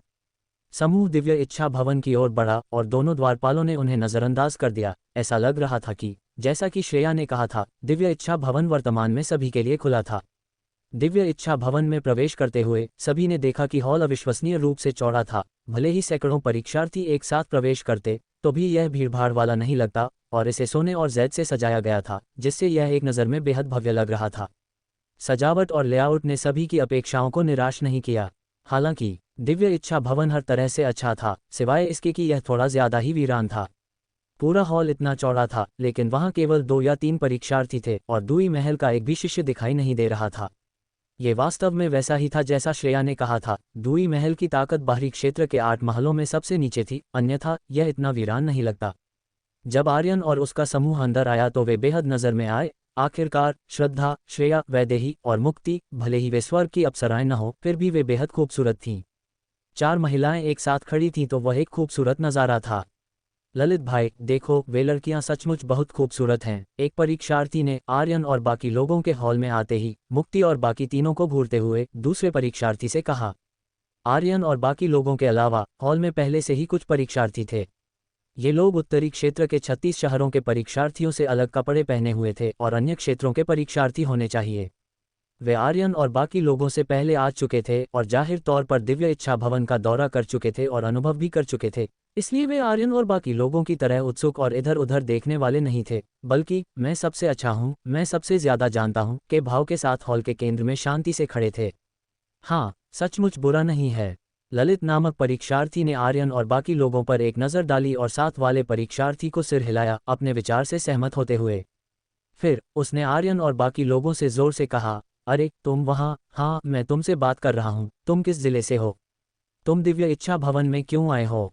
ललित नामक परीक्षार्थी पूर्वी क्षेत्र का था। उनके शहर में योग्यता परीक्षा में उसका स्कोर 5वां था, जो काफ़ी शानदार था। आप जानते हैं, पूर्वी क्षेत्र में कुल 3000 योग्यता स्थान हैं और प्रत्येक शहर में सैकड़ों स्थान हैं। योग्यता परीक्षा में कई हजार लोगों में से शीर्ष 100 में होना और यहाँ तक कि 5वां होना, ललित को एक पुरुषों के बीच एक अजगर, वास्तविक कौशल वाला व्यक्ति कहा जा सकता है। इसलिए जब वह बाहर चलता था तो वह लोगों को अपनी नाक के नथुने आसमान की ओर करके देखता था और उसका लहजा काफ़ी अहंकारी था। यहाँ तक कि जिस लहजे का इस्तेमाल उसने इस समय आर्यन और बाकी लोगों से पूछने के लिए किया था, उसमें एक निर्विवाद स्वाद था, जैसे कि दूसरों को उसे जवाब देना ही चाहिए। आर्यन और उसके समूह ने बस ललित और बाकी लोगों पर एक नज़र डाली, उन्हें नज़रअंदाज कर दिया और सीधे दिव्य इच्छा भवन के सबसे दाहिने किनारे पर एक संकीर्ण रास्ते की ओर मुड़े। श्रेया के मार्गदर्शन के अनुसार दिव्य इच्छा भवन के मुख्य हॉल में कुल 3 रास्ते थे। पहला अविश्वसनीय रूप से चौड़ा था, जमीन पर सुनहरी टाइलें थीं जो वैभव से भरी थीं। दूसरा पहले जितना चौड़ा नहीं था, लेकिन यह अविश्वसनीय रूप से गहरा था, एक अंधेरी दूरी के साथ, और यह देखना असंभव था कि यह रास्ता कहाँ जाता है, और फर्श पर टाइलें भी किसी तरह की पारदर्शी जैद सामग्री से बनी थीं। और ये दोनों रास्ते बंद थे और परीक्षार्थियों को प्रवेश करने की अनुमति नहीं थी। केवल तीसरा संकीर्ण रास्ता साधारण था, और यह रास्ता ही एकमात्र ऐसा था जिसमें परीक्षार्थियों को प्रवेश करने की अनुमति थी। आर्यन और बाकी लोग इसी रास्ते में प्रवेश करने जा रहे थे। श्रेया के अनुसार ये रास्ता भी विशेष रूप से परीक्षार्थियों के लिए आध्यात्मिक शक्ति के चमत्कारों का अनुभव करने के लिए स्थापित किया गया था। हम काफ़ी अहंकारी हैं, ये देखकर कि आर्यन और बाकी लोगों ने उसे नज़रअंदाज कर दिया और सीधे चले गए, ललित ने ठंडी सांस ली, उसका चेहरा काफ़ी नाखुश था।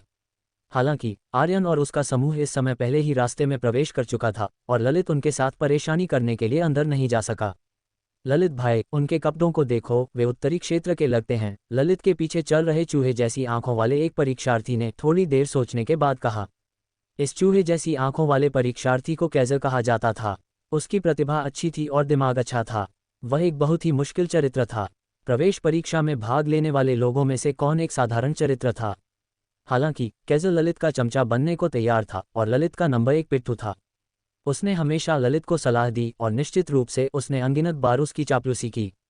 उत्तरी क्षेत्र, ललित चौंक गया, फिर हंसते हुए कहा, हे, ये तो संभालना आसान है।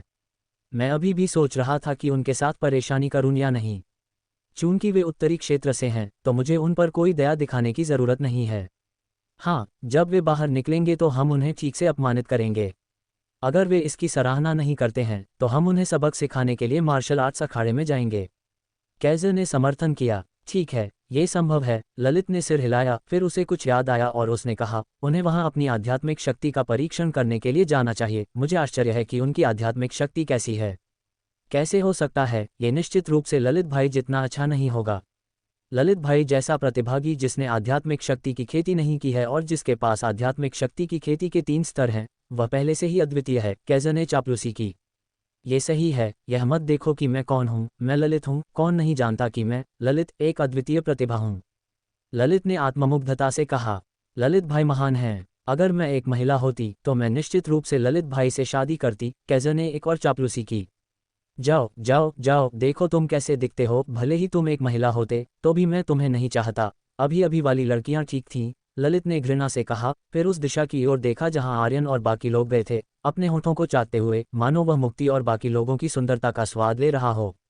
चिंता मत करो ललित भाई, जब तक ललित भाई आप बाद में अपना पराक्रम दिखाते हैं, तो क्या आप अभी भी डरते हैं कि वे लड़कियां आपका पीछा नहीं करेंगी? उन 2 सुंदर लड़कों के साथ वे 4 सुंदरियों के मालिक होने के लायक कैसे हैं? उन्हें सब आपका होना चाहिए, ललित भाई, कैज़र ने कहा। ठीक है, ये सही है, मैं बाद में अच्छा प्रदर्शन करूंगा। मुझे विश्वास नहीं है कि वे मेरे तौर तरीकों से मोहित नहीं होंगे। ललित ने सिर हिलाया। कैज़र की चापलूसी ने उसे काफ़ी आरामदायक महसूस कराया। साथ ही वह आर्यन और बाकी लोगों के जल्द ही रास्ते से बाहर आने का इंतजार करने लगा। श्रेया के मार्गदर्शन में आर्यन और अन्य लोग संकीर्ण मार्ग से होते हुए एक बगल के कक्ष में पहुंचे। यह बाहर के मुख्य भवन जितना विशाल नहीं था, फिर भी आर्यन के समूह के लिए ये सांस रोक देने वाला था, पूरी तरह से शानदार। पूरे बगल के कक्ष की दीवारें उत्कृष्ट भित्ति चित्रों से ढकी हुई थीं, उनके बीच अनगिनत जटिल पैटर्न बुने हुए थे जो एक रहस्यमय आभा बिखेर रहे थे, जिसने आर्यन के दल को आश्चर्यचकित कर दिया। कक्ष के केंद्र में 10 मीटर से अधिक ऊंची एक विशाल मूर्ति खड़ी थी। ये सर्प जैसी लग रही थी पर सर्प नहीं थी, अजगर जैसी लग रही थी पर अजगर नहीं थी, पंख वाली थी और एक सींग धारण किए हुए थी, रूप में विचित्र। इस मूर्ति से भयावह दबाव की लहरें निकल रही थीं, मानो वह निर्जीव पत्थर नहीं, बल्कि जीवन से धड़कता हुआ कोई आदिकालीन जानवर हो। यह आत्मा जागरण कक्ष है, वह स्थान जहां दुई महल के शिष्य अपनी मानसिक ऊर्जा का परीक्षण करते हैं। यह एकमात्र क्षेत्र भी है जहां परीक्षार्थी प्रवेश कर सकते हैं, श्रेया ने किनारे से समझाया। आत्मा जागरण कक्ष, मानसिक ऊर्जा का परीक्षण, कितनी अद्भुत जगह है, वैदेही ने प्रशंसा में कहा। बड़ी बहन श्रेया, अब जब हम यहाँ हैं तो हम वास्तव में अपनी मानसिक ऊर्जा का परीक्षण कैसे करें? श्रद्धा ने उत्सुकता से पूछा। मूर्ति के पैर पर उन खांचों को देखो, अपना हाथ उनमें से किसी एक में रखो और मूर्ति तुम्हें जवाब देगी, श्रेया ने कहा। तुम छोटी लड़की, तुम काफी कुछ जानती हो। पश्चिम क्षेत्र के शिष्य के वस्त्र नहीं पहने हैं, तुम जरूर एक परीक्षार्थी होगी। क्या तुम पहले भी यहाँ आ चुकी हो? जब सभी मूर्ति पर ध्यान केंद्रित कर रहे थे, विस्मय में चिल्ला रहे थे, तभी आर्यन के समूह के पीछे से एक आवाज आई। वे मुड़े तो देखा कि एक सफेद दाढ़ी वाले प्रभावशाली बुजुर्ग किसी तरह बिना आहट के उनके पीछे आ गए थे। दादाजी मुकुंद, बहुत दिनों बाद मिले। सफेद दाढ़ी वाले बुजुर्ग को देखते ही श्रेया खुशी से चिल्लाए। मुझे ये क्यों कह रही हो? तुम हो सकती हो। बुजुर्ग ने श्रेया का अध्ययन किया, वह उसे परिचित लगी लेकिन याद नहीं कर पाया कि वह लड़की कौन थी। यह मैं हूँ, श्रेया। आह, तुम श्रेया हो। देखो तुम कितनी बड़ी हो गई हो। जब मैंने तुम्हें आखिरी बार देखा था तो तुम बस यहाँ तक आती थी। बुजुर्ग ने कमर की ऊंचाई पर इशारा किया। अब तुम एक अच्छी युवा महिला हो, पहले से कहीं ज्यादा सुंदर। ओह दादाजी मुकुंद, वह तो बहुत पहले की बात है, श्रेया ने शर्माते हुए कहा, स्पष्ट रूप से सबके सामने बचपन की यादों को दोहराने से हिचकिचा रही थी। अचानक उसे किनारे पर अजीब तरह से खड़े आर्यन के समूह की याद आई तो उसने जल्दबाजी में उनका परिचय कराया। ये दुई महल के 10 गुरुओं में से एक हैं, छठे क्रम के गुरु मुकुंद लोहिया। फिर वह मुकुंद लोहिया की ओर मुड़ी। ये मेरे अच्छे दोस्त और इस बैच के साथी परीक्षार्थी हैं। मैं आर्यन हूँ। प्रणाम गुरु मुकुंद, मैं वैदेही हूँ। आपसे मिलकर सम्मानित महसूस कर रहा हूँ गुरु मुकुंद। मैं श्रद्धा हूँ। परिचय के बाद आर्यन और अन्य बुजुर्ग की स्थिति से अवगत जल्दबाजी में झुके और अपने नाम बताए। औपचारिकताएं पूरी होने के बाद मुकुंद लोहिया ने बस सिर हिलाया। परीक्षार्थी शायद ही उनके ध्यान देने योग्य थे, केवल श्रेया ही मायने रखती थी, उसकी असाधारण पृष्ठभूमि को देखते हुए। कोई आश्चर्य नहीं कि एक लड़की जो वर्दी में नहीं है और आत्मा जागरण कक्ष को इतनी अच्छी तरह जानती है, वह यहाँ है। तो क्या तुम यहाँ अपनी मानसिक ऊर्जा का परीक्षण करने आए हो या इस पुराने कबाड़ से मिलने? मुकुंद लोहिया ने श्रेया को चिढ़ाते हुए पूछा। मैं नहीं, मेरे दोस्त। वे अभी अभी पश्चिम क्षेत्र पहुंचे हैं और खुद का परीक्षण करना और दिव्य इच्छा भवन के चमत्कारों का अनुभव करना चाहते थे। और खैर, मैंने कभी उम्मीद नहीं की थी कि दादाजी मुकुंद से मिलूंगी, श्रेया ने हंसते हुए समझाया। मैं समझा, मैं ऊब गया था और टहलने आया, बस तुमसे टकरा गया। चूंकि तुम मेरे लिए यहाँ नहीं हो और खुद का परीक्षण नहीं कर रही हो, मैं तुम युवाओं को और परेशान नहीं करूंगा। मुस्कुराते हुए मुकुंद लोहिया जाने के लिए मुड़े, लेकिन श्रेया की आंखों में चमक आए और उसने उनका रास्ता रोक दिया। क्या बात है लड़की? मुकुंद लोहिया ने हैरानी से पूछा। दादाजी मुकुंद, मैं आपसे एक एहसान मांगना चाहती हूँ। बोलो। जब तक तुम इस बूढ़े हड्डियों के ढेर को नहीं चाहती तब तक बाकी सब ठीक है, उन्होंने मजाक किया, स्पष्ट रूप से उससे स्नेह रखते हुए। चिढ़ाना बंद करें दादाजी, मैं गंभीर हूँ। ठीक है, क्या बात है? अगर मैं कर सकता हूँ तो मैं इसे पूरा करूँगा। दादाजी मुकुंद, क्या आप हमारे लिए 6 आत्मा द्वार खोल सकते हैं? एक बार जब उन्होंने मजाक करना बंद कर दिया तो श्रेया ने आखिरकार अपनी विनती आवाज दी, हालांकि झिझकते हुए। 6 आत्मा द्वार? मुकुंद लोहिया ने उस पर नजर डाली, हैरान। तुम्हें केवल मानसिक ऊर्जा का परीक्षण करने की जरूरत है, द्वार क्यों खोलना? इसके अलावा तुम्हारे दोस्त अभी पश्चिम क्षेत्र के शिष्य भी नहीं हैं। केवल उत्कृष्ट शिष्य ही योग्य होते हैं, इसलिए मुझे डर है कि मुझे मना करना पड़ेगा। दादाजी मुकुंद, श्रेया ने उनकी बांह पकड़ ली और फुसलाया, वे अभी नहीं हो सकते, लेकिन जल्द ही होंगे। मैं अपने नाम से उनकी गारंटी लेती हूँ, वे पश्चिम क्षेत्र में प्रवेश करेंगे और शीर्ष शिष्य बनेंगे। लेकिन मुकुंद लोहिया ने शुरू किया, लेकिन उन्हें बीच में ही काट दिया गया। उनके प्रवेश की चिंता मत करो। अगर आप दूसरों पर भरोसा नहीं करते हैं तो मुझ पर भरोसा करें, मैं आपसे झूठ नहीं बोलूंगी। मुकुंद लोहिया हिचकिचाए, आर्यन के समूह का अध्ययन किया, फिर आह भरी। मैं तुम पर विश्वास करता हूँ श्रेया, लेकिन वे 5 हैं। मैं 5 बार द्वार नहीं खोल सकता। मैं जानती हूँ, बस एक बार, सिर्फ एक बार, कृपया। उसने एक उंगली उठाई, उनकी बांह को हिलाते हुए। प्लीज, उद्धरण चिन्ह। बहुत अच्छा, तुम्हारे लिए मैं एक बार 6 आत्मा द्वार खोलूंगा। उसके लगातार आकर्षण के आगे मुकुंद लोहिया आखिरकार मान गए। धन्यवाद दादाजी मुकुंद। खुशी से अभिभूत श्रेया ने उनकी बांह हिलाना जारी रखा। बस करो, और ज्यादा हिलाया तो मेरी बांह टूट जाएगी। अब उनमें से किसके लिए तुम 6 आत्मा द्वार के साथ परीक्षण करवाना चाहती हो? उन्होंने असहाय होकर पूछा। बिना किसी हिचकिचाहट के श्रेया ने अभी भी हैरान आर्यन को आगे खींच लिया। ये बस इनके लिए एक बार खोल दें दादाजी मुकुंद। दीदी श्रेया, ये तुम क्या कह रही हो? 6 आत्मा द्वार खोलना? ये 6 आत्मा द्वार क्या है? आर्यन पूरी तरह से हैरान दिख रहा था। श्रेया उसे खींचकर गुरु मुकुंद लोहिया के सामने ले आई थी और उसे बिल्कुल समझ नहीं आ रहा था कि क्या हो रहा है। सिर्फ उसे ही नहीं, मुक्ति, नीलेश और बाकी सब भी हक्के बक्के थे। 6 आत्मा द्वार क्या बला है? ये सिर्फ एक व्यक्ति के लिए ही खुल सकता है, इसका क्या मतलब है? वे किस बारे में बात कर रहे थे? हर कोई पूरी तरह से भ्रमित था। ओह आर्यन, इतनी चिंता मत करो, बस इतना जान लो कि यह तुम्हारे लिए अच्छा है, श्रेया ने कहा। ऐसा लग रहा था कि उसका इरादा आर्यन को कुछ भी समझाने का नहीं है। दूसरी ओर गुरु मुकुंद लोहिया ने आर्यन की तरफ देखा, भौहें सिकुड़ी और बोले, क्या तुम सच में उसके लिए 6 आत्मा द्वार खोलना चाहती हो? लेकिन उसकी प्रतिभा, मैं इसे क्यों नहीं देख पा रहा हूँ। बच्चे, क्या तुम अपने स्तर को छिपाने वाला कोई रत्न लाए हो? गुरु मुकुंद लोहिया को शुरू में आर्यन से कोई आभास नहीं हुआ था और उन्होंने सोचा कि यह इसलिए था क्योंकि आर्यन की आभा बहुत कमजोर थी। लेकिन जब उन्होंने ध्यान से महसूस किया तो पाया कि वह लाख कोशिश कर लें, आर्यन के स्तर को नहीं देख सकते। ऐसा लग रहा था जैसे आर्यन एक साधारण नश्वर व्यक्ति है। हालांकि जो योग्यता परीक्षा पास कर सकता है और एक स्थान प्राप्त कर सकता है, वह नश्वर कैसे हो सकता है? अगर निरीक्षकों ने धोखा भी दिया होता तो वे बिना किसी युद्ध कला के अभ्यास वाले किसी व्यक्ति के लिए धोखा करने की हिम्मत नहीं करते, है ना? क्या यह मौत को दावत देना नहीं होगा? गुरु मुकुंद लोहिया के उलझे हुए भाव को देखकर श्रेया ने मुस्कुराते हुए समझाया, छठे दादाजी, आर्यन थोड़ा खास है, इसलिए आपको उसके स्तर की जांच नहीं करनी चाहिए। जल्दी से उसके लिए मानसिक शक्ति की परीक्षा करवाए और फिर 6 आत्मा द्वार खोलिए। थोड़ा खास? वह कितना खास हो सकता है? क्या वह अपने स्तर को छिपाने वाला कोई रत्न नहीं ले जा रहा है? गुरु मुकुंद लोहिया ने संदेह से पूछा। ओह छठे दादाजी, इसे कम समय में समझाना मुश्किल है। प्रवेश परीक्षा के बाद आपको पता चल जाएगा। मैं गारंटी देती हूं कि आप हैरान रह जाएंगे, श्रेया ने टालमटोल करते हुए कहा। वह नहीं चाहती थी कि गुरु मुकुंद लोहिया इस पर और ज्यादा ध्यान दें। वह गुरु मुकुंद लोहिया को यह नहीं बता सकती थी कि आर्यन अपने स्तर को छिपाने वाला कोई रत्न नहीं ले जा रहा था, बल्कि उसकी शक्ति अविश्वसनीय रूप से शक्तिशाली थी, इसलिए उसे पता नहीं लगाया जा सकता था, है ना?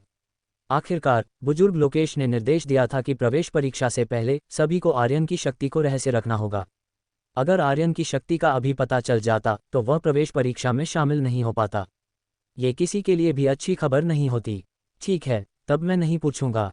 गुरु मुकुंद लोहिया ने सिर हिलाया, लेकिन फिर भी उन्होंने आर्यन को कुछ बार देखा, उनके चेहरे पर अभी भी संदेह था। ये देखकर कि गुरु मुकुंद लोहिया अब उस मामले पर आगे नहीं बढ़ रहे थे, श्रेया ने अपना सिर घुमाया और आर्यन से कहा, आर्यन, क्या तुम मुझ पर भरोसा करते हो? मैं तुम्हें चोट नहीं पहुंचाऊंगी। इस मामले से तुम्हें केवल फायदा होगा, नुकसान नहीं, इसलिए पहले मत पूछो। जब तुम आत्मापारण खत्म कर लोगे तो मैं तुम्हें धीरे धीरे समझाऊंगी। आत्मापारण, एक और नया शब्द आया जिससे आर्यन पूरी तरह से भ्रमित हो गया। हालांकि चूंकि श्रेया ने ऐसा कहा था, इसलिए उसके पास सिर हिलाने और कहने के अलावा कोई विकल्प नहीं था। ठीक है, तब मैं श्रेया के निर्देशों को मानूंगा। आर्यन को भी विश्वास था कि श्रेया उसे नुकसान नहीं पहुंचाएगी। इसके अलावा श्रेया ये सब समझा रही थी और भीख मांग रही थी। ऐसा लग रहा था कि वह सिर्फ एक बार 6 आत्मा द्वार को खुलवाने के लिए ऐसा कर रही थी। इस तरह का स्नेह आर्यन को बहुत प्रभावित कर गया। ठीक है छठे दादाजी, चलिए शुरू करते हैं। आर्यन का जवाब सुनकर श्रेया बहुत खुश हुई और फिर अपना सिर गुरु मुकुंद लोहिया की ओर घुमाया। तुम छोटी बच्ची, गुरु मुकुंद लोहिया ने मुस्कुराते हुए डांटा, फिर आर्यन को गहराई से देखा और बोले, बच्चे, हालांकि मैं नहीं जानता कि मैं तुम्हारे स्तर को क्यों नहीं देख पा रहा हूं, मैं तुम्हें बताना चाहता हूं कि 6 आत्मा द्वार खोलना एक महान चीज है। अगर श्रेया ने मुझसे बार बार भीख नहीं मांगी होती तो मैं तुम्हारी मदद के लिए इसे नहीं खोलता। तुम्हें पता होना चाहिए कि हमारे दुई महल के साधारण शिष्यों को तो छोड़ो, यहाँ तक कि सबसे उत्कृष्ट शिष्यों को भी यह अवसर तब तक नहीं मिलता जब तक कि वे शीर्ष 10 में रैंक न करें या दुई महल में महत्वपूर्ण योगदान न दें। तुम्हें अविश्वसनीय रूप से भाग्यशाली ब्रेक मिला है, तो मैंने एक बड़ा फायदा कमाया है।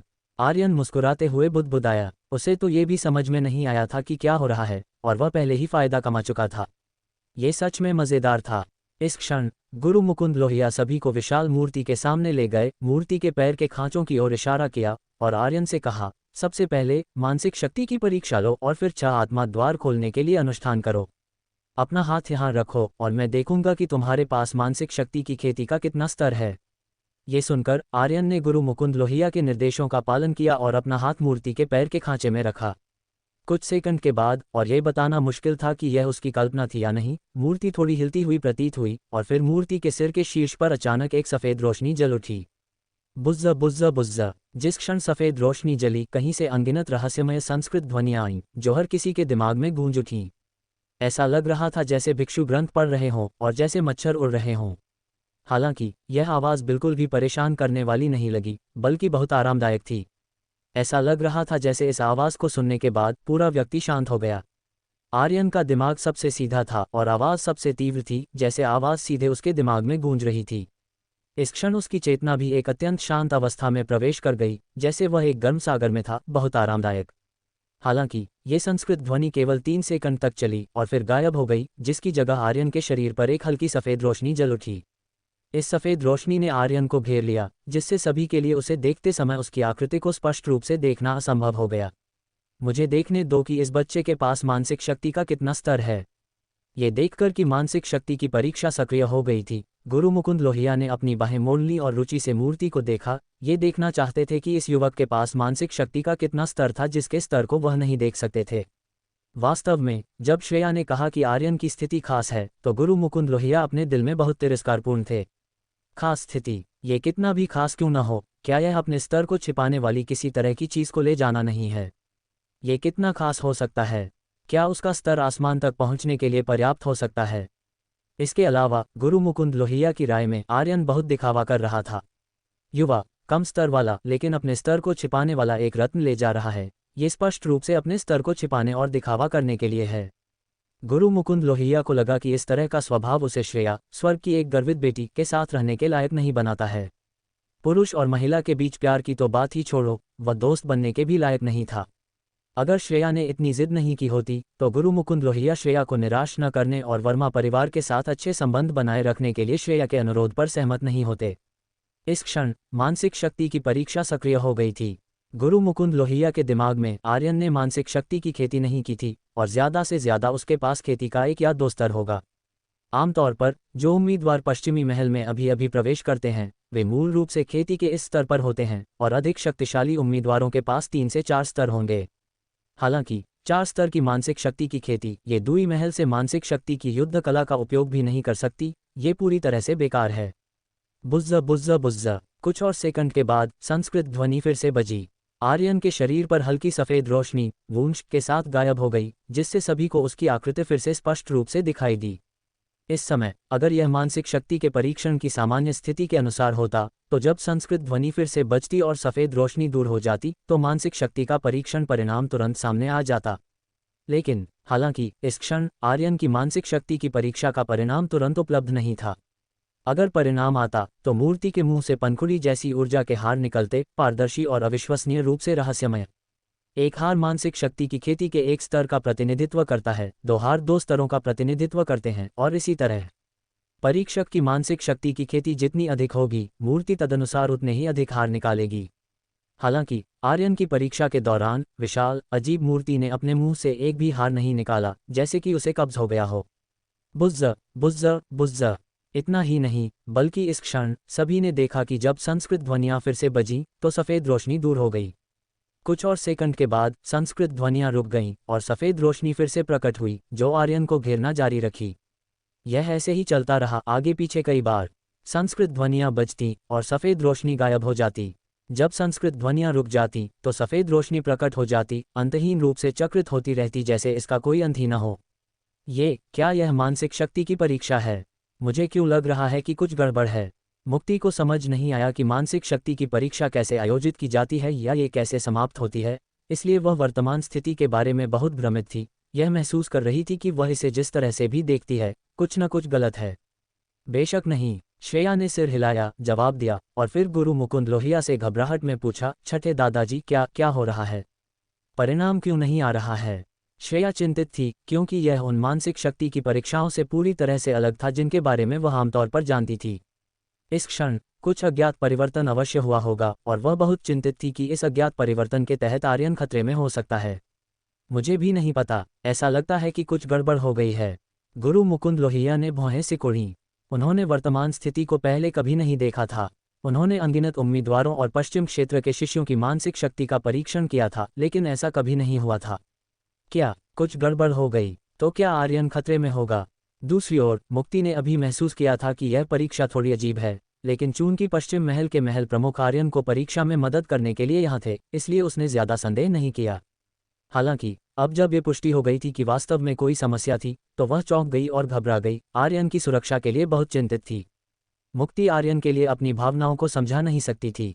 कभी कभी वह आर्यन से नफरत करती थी, उससे नफरत करती थी कि वह स्पष्ट रूप से बहुत मजबूत होने के बावजूद उसे जुआ खेलने के लिए धोखा देता था, उसे अपनी नौकरानी बनाता था और उसे हर संभव तरीके से अपमानित भी करता था, उसे थप्पड़ मारता था और उसे लेक्चर देता था।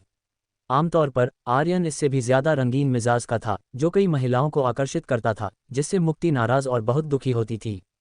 हालांकि मुक्ति कभी कभी आर्यन की बहुत आभारी भी होती थी, आभारी की जब वह मुसीबत में थी तो वह उसके लिए खड़ा हुआ, आभारी की वह उसके सामने खड़ा होकर उसे हवा और बारिश से बचा सकता था। मुक्ति वास्तव में आर्यन से प्यार भी करती थी और नफरत भी। हालांकि इस क्षण जब आर्यन की सुरक्षा शामिल थी तो उसे एहसास हुआ कि आर्यन के लिए उसका प्यार अंततः ज्यादा था। ये सुनकर कि आर्यन खतरे में था, वह किसी और से ज्यादा घबरा गई। वर्तमान स्थिति के आधार पर फिलहाल कोई खतरा नहीं है, लेकिन गुरु मुकुंद लोहिया हिचकिचाए। लेकिन शब्द सुनकर मुक्ति का दिल कस गया और उसने पूछा, लेकिन क्या? दीदी मुक्ति, चिंता मत करो, सुनो छठे दादाजी को क्या कहना है। श्रेया ने किनारे से उसे सांत्वना दी। हालांकि वह भी चिंतित थी, लेकिन अब चिंतित होना बेकार था। मैं चिंतित क्यों न होऊं? ये सब तुम्हारी गलती है कि तुमने आर्यन को उसकी मानसिक शक्ति का परीक्षण करवाया और छह आत्मा द्वार को खुलवाया। अगर आर्यन को कुछ होता है तो मैं खून। जैसे ही मुक्ति ने बात की, उसने हून कहा और गुस्से में अपना सिर एक तरफ घुमा लिया। उसे वास्तव में नहीं पता था कि उसे श्रेया को क्या धमकी भरे शब्द कहने चाहिए। आखिरकार श्रेया की स्थिति असाधारण थी और मुक्ति को लगा कि वह निश्चित रूप से अपनी स्थिति से उसे धमकी नहीं दे सकती। इसके अलावा श्रेया का मूल रूप से अच्छा इरादा रहा होगा और उसका इरादा आर्यन को नुकसान पहुंचाने का नहीं था। ये बस इतना था कि कुछ अप्रत्याशित हुआ जिसके कारण ऐसा हुआ। मुक्ति वास्तव में सब कुछ जानती थी, लेकिन वह सिर्फ इसलिए परेशान थी कि आर्यन को कुछ हुआ था, इसलिए उसने श्रेया को दोषी ठहराया। मैं वो मुक्ति के दोष का सामना करते हुए श्रेया बोल नहीं पाए, उसकी आंखें लाल हो गईं और उसने रोने का नाटक किया। अंत में वह सिसकने से खुद को रोक नहीं पाए। हालांकि उसे थोड़ा अन्याय महसूस हुआ, लेकिन उसे लगा कि मुक्ति सही कह रही है। अगर वह आर्यन को यहाँ नहीं लाती, अगर वह आर्यन को मानसिक शक्ति की परीक्षा स्वीकार नहीं करने देती, तो वर्तमान स्थिति कैसे हो सकती थी? आर्यन खतरे में कैसे पड़ सकता था? सारी गलतियां उसकी थीं। तुम छोटी बच्ची, तुम इस तरह कैसे बात कर सकती हो? इसका श्रेया से कोई लेना देना नहीं है। उसे नहीं पता था कि ऐसा होगा। इसके अलावा वह बच्चा अभी किसी परेशानी में नहीं लग रहा है। मैंने अभी जो कहा वह यह था कि उसकी मानसिक शक्ति की परीक्षा थोड़ी देर के लिए समाप्त नहीं होगी और वह जागेगा नहीं। गुरु मुकुंद लोहिया ने भौहें सिकोड़ी। दीदी मुक्ति, दीदी श्रेया का मतलब भी अच्छा था, इसलिए उसे दोष मत दो। चिंता मत करो, भाई आर्यन को स्वर्ग का आशीर्वाद प्राप्त है और वह ठीक रहेगा। श्रेया को रोते हुए देखकर श्रद्धा आखिरकार अभी भी छोटी थी और उसने भी सूंघा, लेकिन अंत में उसने खुद को रोक लिया और श्रेया के लिए भी अच्छी तरह से बात की। मेरा भाई आर्यन कौन है? वह हमारे वर्मा परिवार की युवा पीढ़ी का आदर्श है। इस छोटी सी कठिनाई से उसे कैसे परेशान किया जा सकता है? हालांकि अब एक स्थिति है, शायद भाई आर्यन ने जानबूझकर ऐसा किया हो। शायद यह उसके लिए संकट नहीं बल्कि एक अवसर हो। छठे महल प्रमुख ने कहा कि वह अभी ठीक है, तो इसका मतलब है कि वह ठीक है। मुझे लगता है कि मेरा भाई आर्यन अभी कुछ कर रहा है, इसलिए ही यह स्थिति हुई है। शांत हो जाओ, घबराओ मत। नीलेश ने भी बात की। आर्यन का जिक्र करते हुए वह आत्मविश्वास से भरा हुआ था। आर्यन ने पहले ही इतने चमत्कार कर दिए थे, इसलिए अगर वह अब एक और चमत्कार करता है तो यह कोई समस्या नहीं होगी। इसके अलावा वर्तमान स्थिति को वर्णन करने के लिए चमत्कार की भी आवश्यकता नहीं है। सभी को बात करते हुए सुनकर मुक्ति केवल अपना मुंह बंद कर सकी और अपनी नज़र आर्यन पर टिका दी। श्रेया सिसकते हुए उसने गुरु मुकुंद लोहिया से पूछा, छठे दादाजी, चूंकि इसे थोड़ी देर के लिए रोका नहीं जा सकता, क्या हम परीक्षा को बाधित कर सकते हैं? नहीं, अगर तुम इसे जबरदस्ती बाधित करते हो तो इससे उस बच्चे को अपूरणीय क्षति होगी और शायद सीधे उसे मार भी दिया जाए, इसलिए तुम्हें इसे बाधित नहीं करना चाहिए। गुरु मुकुंद लोहिया ने बिना सोचे समझे सीधे मना कर दिया। ये ठीक है, ऐसा लगता है कि हम केवल परीक्षा के अपने आप समाप्त होने का इंतजार कर सकते हैं और भाई आर्यन को अपने आप जागने दे सकते हैं। श्रेया ने लाचारी से कहा, उसका छोटा चेहरा आत्मदोष से भरा हुआ था। गुरु मुकुंद लोहिया के शब्दों को सुनकर इस क्षण सभी ने फिर से आर्यन पर अपना ध्यान केंद्रित किया, घबराए हुए इंतजार कर रहे थे। जबकि सभी आर्यन के बारे में घबराए हुए थे, आर्यन की चेतना वर्तमान में एक तारामंडल में थी। अनगिनत तारामंडल उसके चेतना के सागर की ओर इकट्ठा हो रहे थे। एक तारा, दो तारे, तीन तारे, उसकी आंखें तारामंडल से भरी थीं, गिनना असंभव था। आध्यात्मिक दुनिया रहस्यमय और अज्ञात है। कोई नहीं जानता कि वे क्या देखेंगे या क्या होगा। ठीक उसी तरह जैसे इस क्षण आर्यन, जब आर्यन ने अपने हाथों को मूर्ति के पैर के खांचे में रखा तो एक शक्ति उस पर दबाव डालने लगी। फिर आर्यन की चेतना अपनी ही दुनिया में डूब गई, उसके दिमाग में प्रवेश कर गई। वह बाहर हो रही हर चीज से पूरी तरह से अनजान था, जिसमें सभी की उसके लिए चिंताएं भी शामिल थीं। वह नहीं जानता था कि उसकी परीक्षा दूसरों की परीक्षाओं से किस तरह अलग थी, और न ही वह जानता था कि समय इतना लंबा होगा। उसने केवल सोचा कि आध्यात्मिक शक्ति की परीक्षा ऐसी ही होती है। इस क्षण उसकी आंखों के सामने तारों से भरा आसमान दिखाई दिया। ये तारे किसी चीज से आकर्षित होते हुए प्रतीत हो रहे थे और सभी उसकी ओर इकट्ठा हो रहे थे, एक के बाद एक उसके दिमाग में प्रवेश कर रहे थे। ये तारे आर्यन के दिमाग में इकट्ठा हो गए। शुरुआत में जब भी कोई तारा उसके शरीर में प्रवेश करता था, आर्यन को एक ठंडक महसूस होती थी और वह बहुत आरामदायक महसूस करता था। हालांकि यह इतना आरामदायक नहीं था कि वह कराहना चाहता हो, लेकिन इस भावना ने आर्यन को बेहद आनंदित कर दिया। हालांकि जैसे जैसे समय बीतता गया, आर्यन के दिमाग में अधिक से अधिक तारे प्रवेश करते गए, इतने सारे कि यह उसके पूरे दिमाग को भर गया, जिससे उसे एक असहनीय दर्द महसूस हुआ। इसके अलावा ये भावना मजबूत और मजबूत होती गई, क्योंकि तारे लगातार आर्यन के दिमाग में प्रवेश करते रहे और बिल्कुल नहीं रुके। हालांकि मुझे नहीं पता कि ये तारे क्या हैं, लेकिन क्या वे मुझे फोड़ नहीं देंगे? पूरे आसमान में तारे हैं, मेरा दिमाग इतने सारे को नहीं संभाल सकता। आर्यन को इस क्षण एक बुरा एहसास हुआ, लेकिन वह कुछ नहीं कर सकता था, क्योंकि वह इन तारों को अपने दिमाग में प्रवेश करने से नियंत्रित नहीं कर सकता था। भले ही उसे असहनीय दर्द महसूस हो रहा हो, ये तारे उसकी ओर ऐसे दौड़ते हुए प्रतीत हो रहे थे जैसे उनकी कोई कीमत नहीं थी, और वह उन्हें बिल्कुल नहीं रोक सकता था, और वह उन्हें रोक नहीं सकता था। कुछ मिनटों के बाद असहनीय दर्द की भावना और भी तीव्र हो गई, जैसे यह आर्यन की आत्मा को चोट पहुंचा रहा हो, जिससे आर्यन खुद को कराहने से नहीं रोक सका। आर्यन का दिमाग भी अधिक से अधिक फैलता गया। उसके दिमाग में तारों की संख्या एक अकल्पनीय स्तर पर पहुंच गई थी। एक छोटे से क्षेत्र में दर्जनों या यहाँ तक कि दर्जनों तारे भरे हुए थे, और जैसे जैसे तारे प्रवेश करते रहे, आर्यन के दिमाग में तारे अधिक से अधिक घने होते गए। कुछ और मिनटों के बाद आर्यन को पहले से ही लग रहा था कि वह अब और नहीं रोक सकता। ये बहुत दर्दनाक था और उसका सिर फटने वाला था, ठीक उसी तरह जैसे एक गुब्बारा फट जाता है जब उसमें बहुत ज्यादा हवा भर जाती है। और इस क्षण नीली ऊर्जा, जो कभी आर्यन को मयंक के आध्यात्मिक हमले को हल करने में मदद करती थी, अचानक कहीं से प्रकट हुई। जैसे ही ये ऊर्जाएं प्रकट हुईं, वे तारामंडल के साथ मिल गईं, तारामंडल का रंग मूल उज्ज्वल सफेद से नीला कर दिया। इसके अलावा नीली तारामंडल अत्यंत जादुई थी, जैसे ऊर्जा का रूप बदल गया हो, अब ठोस नहीं बल्कि तरल। जब ये तरल तारामंडल बदल गए तो वे एक साथ घुल गए, जिससे आर्यन के मस्तिष्क का स्थान पूरी तरह से मुक्त हो गया। आर्यन को अब असहनीयता का एहसास नहीं हुआ।